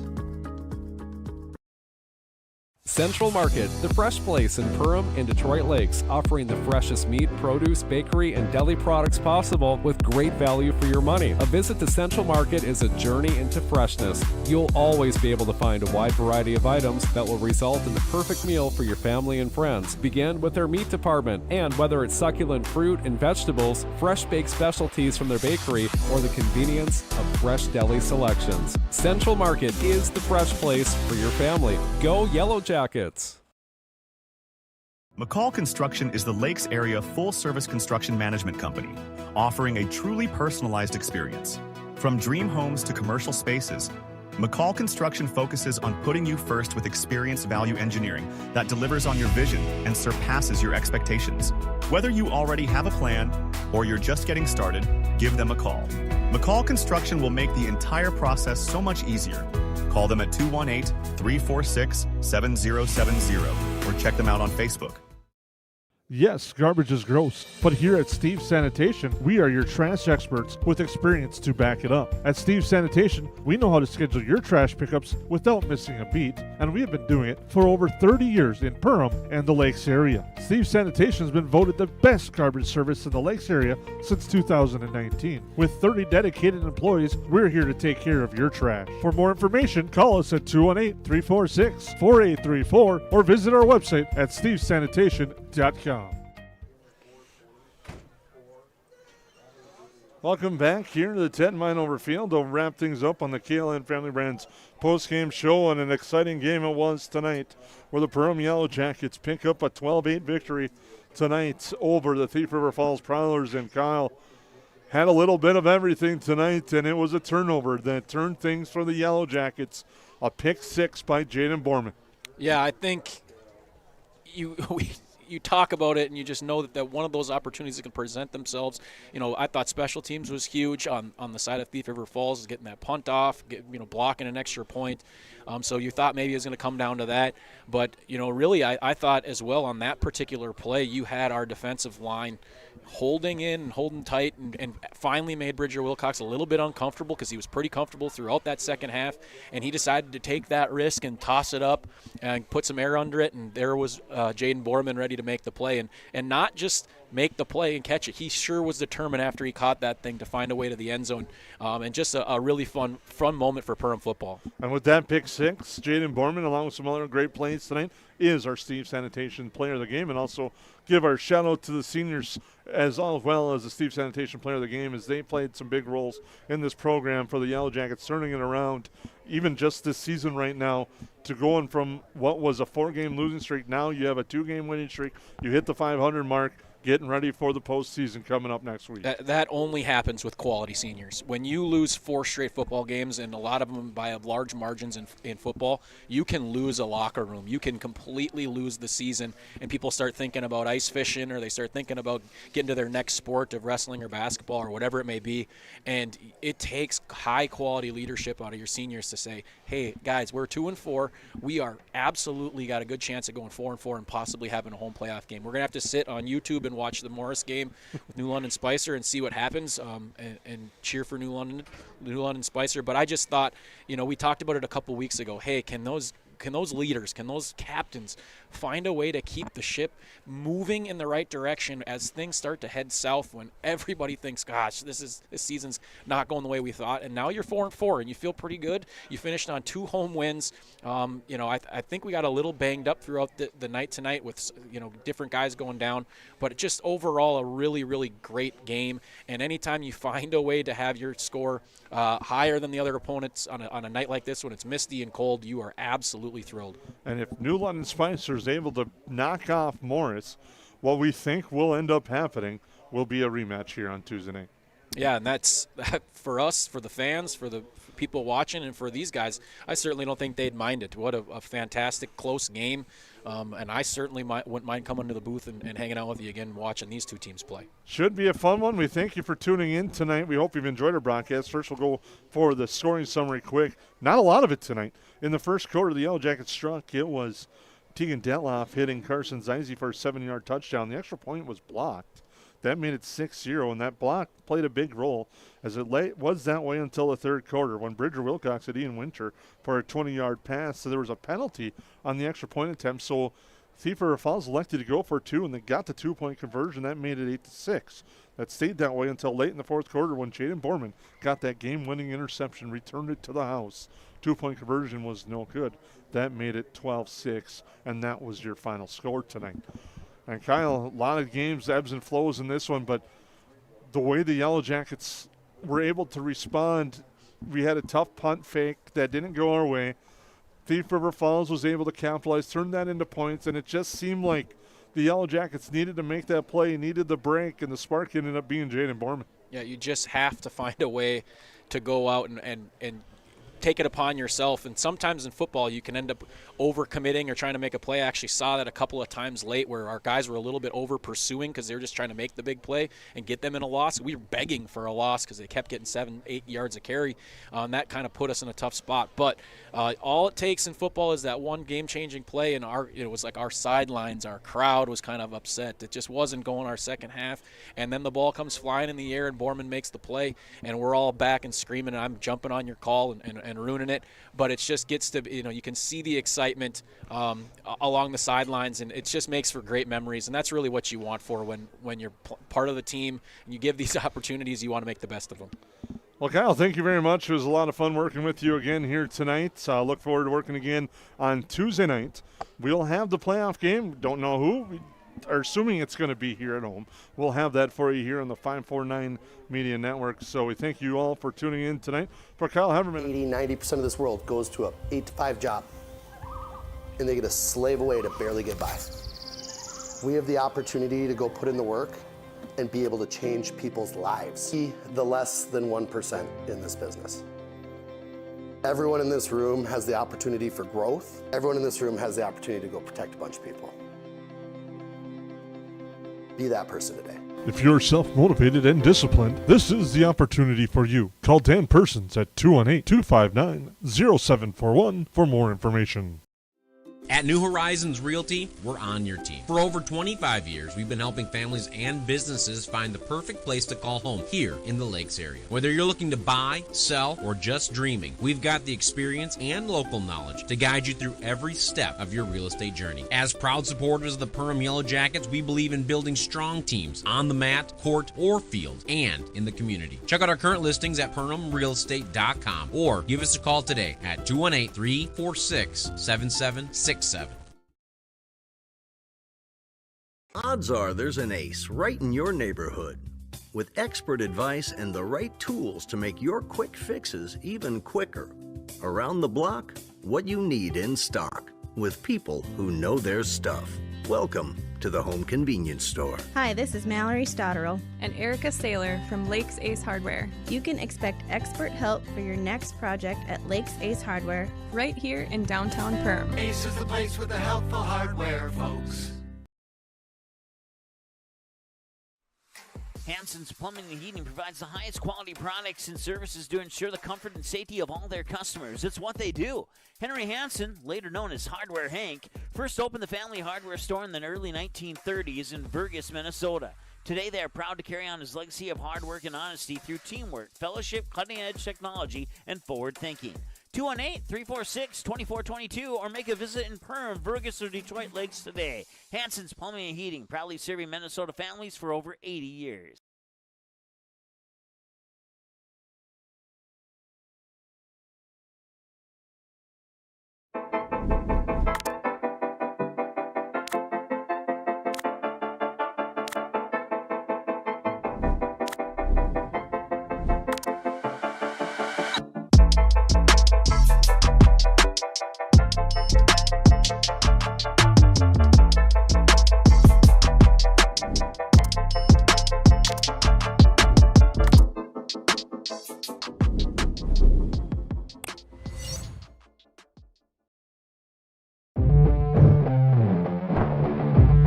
You've been watching 549 Media.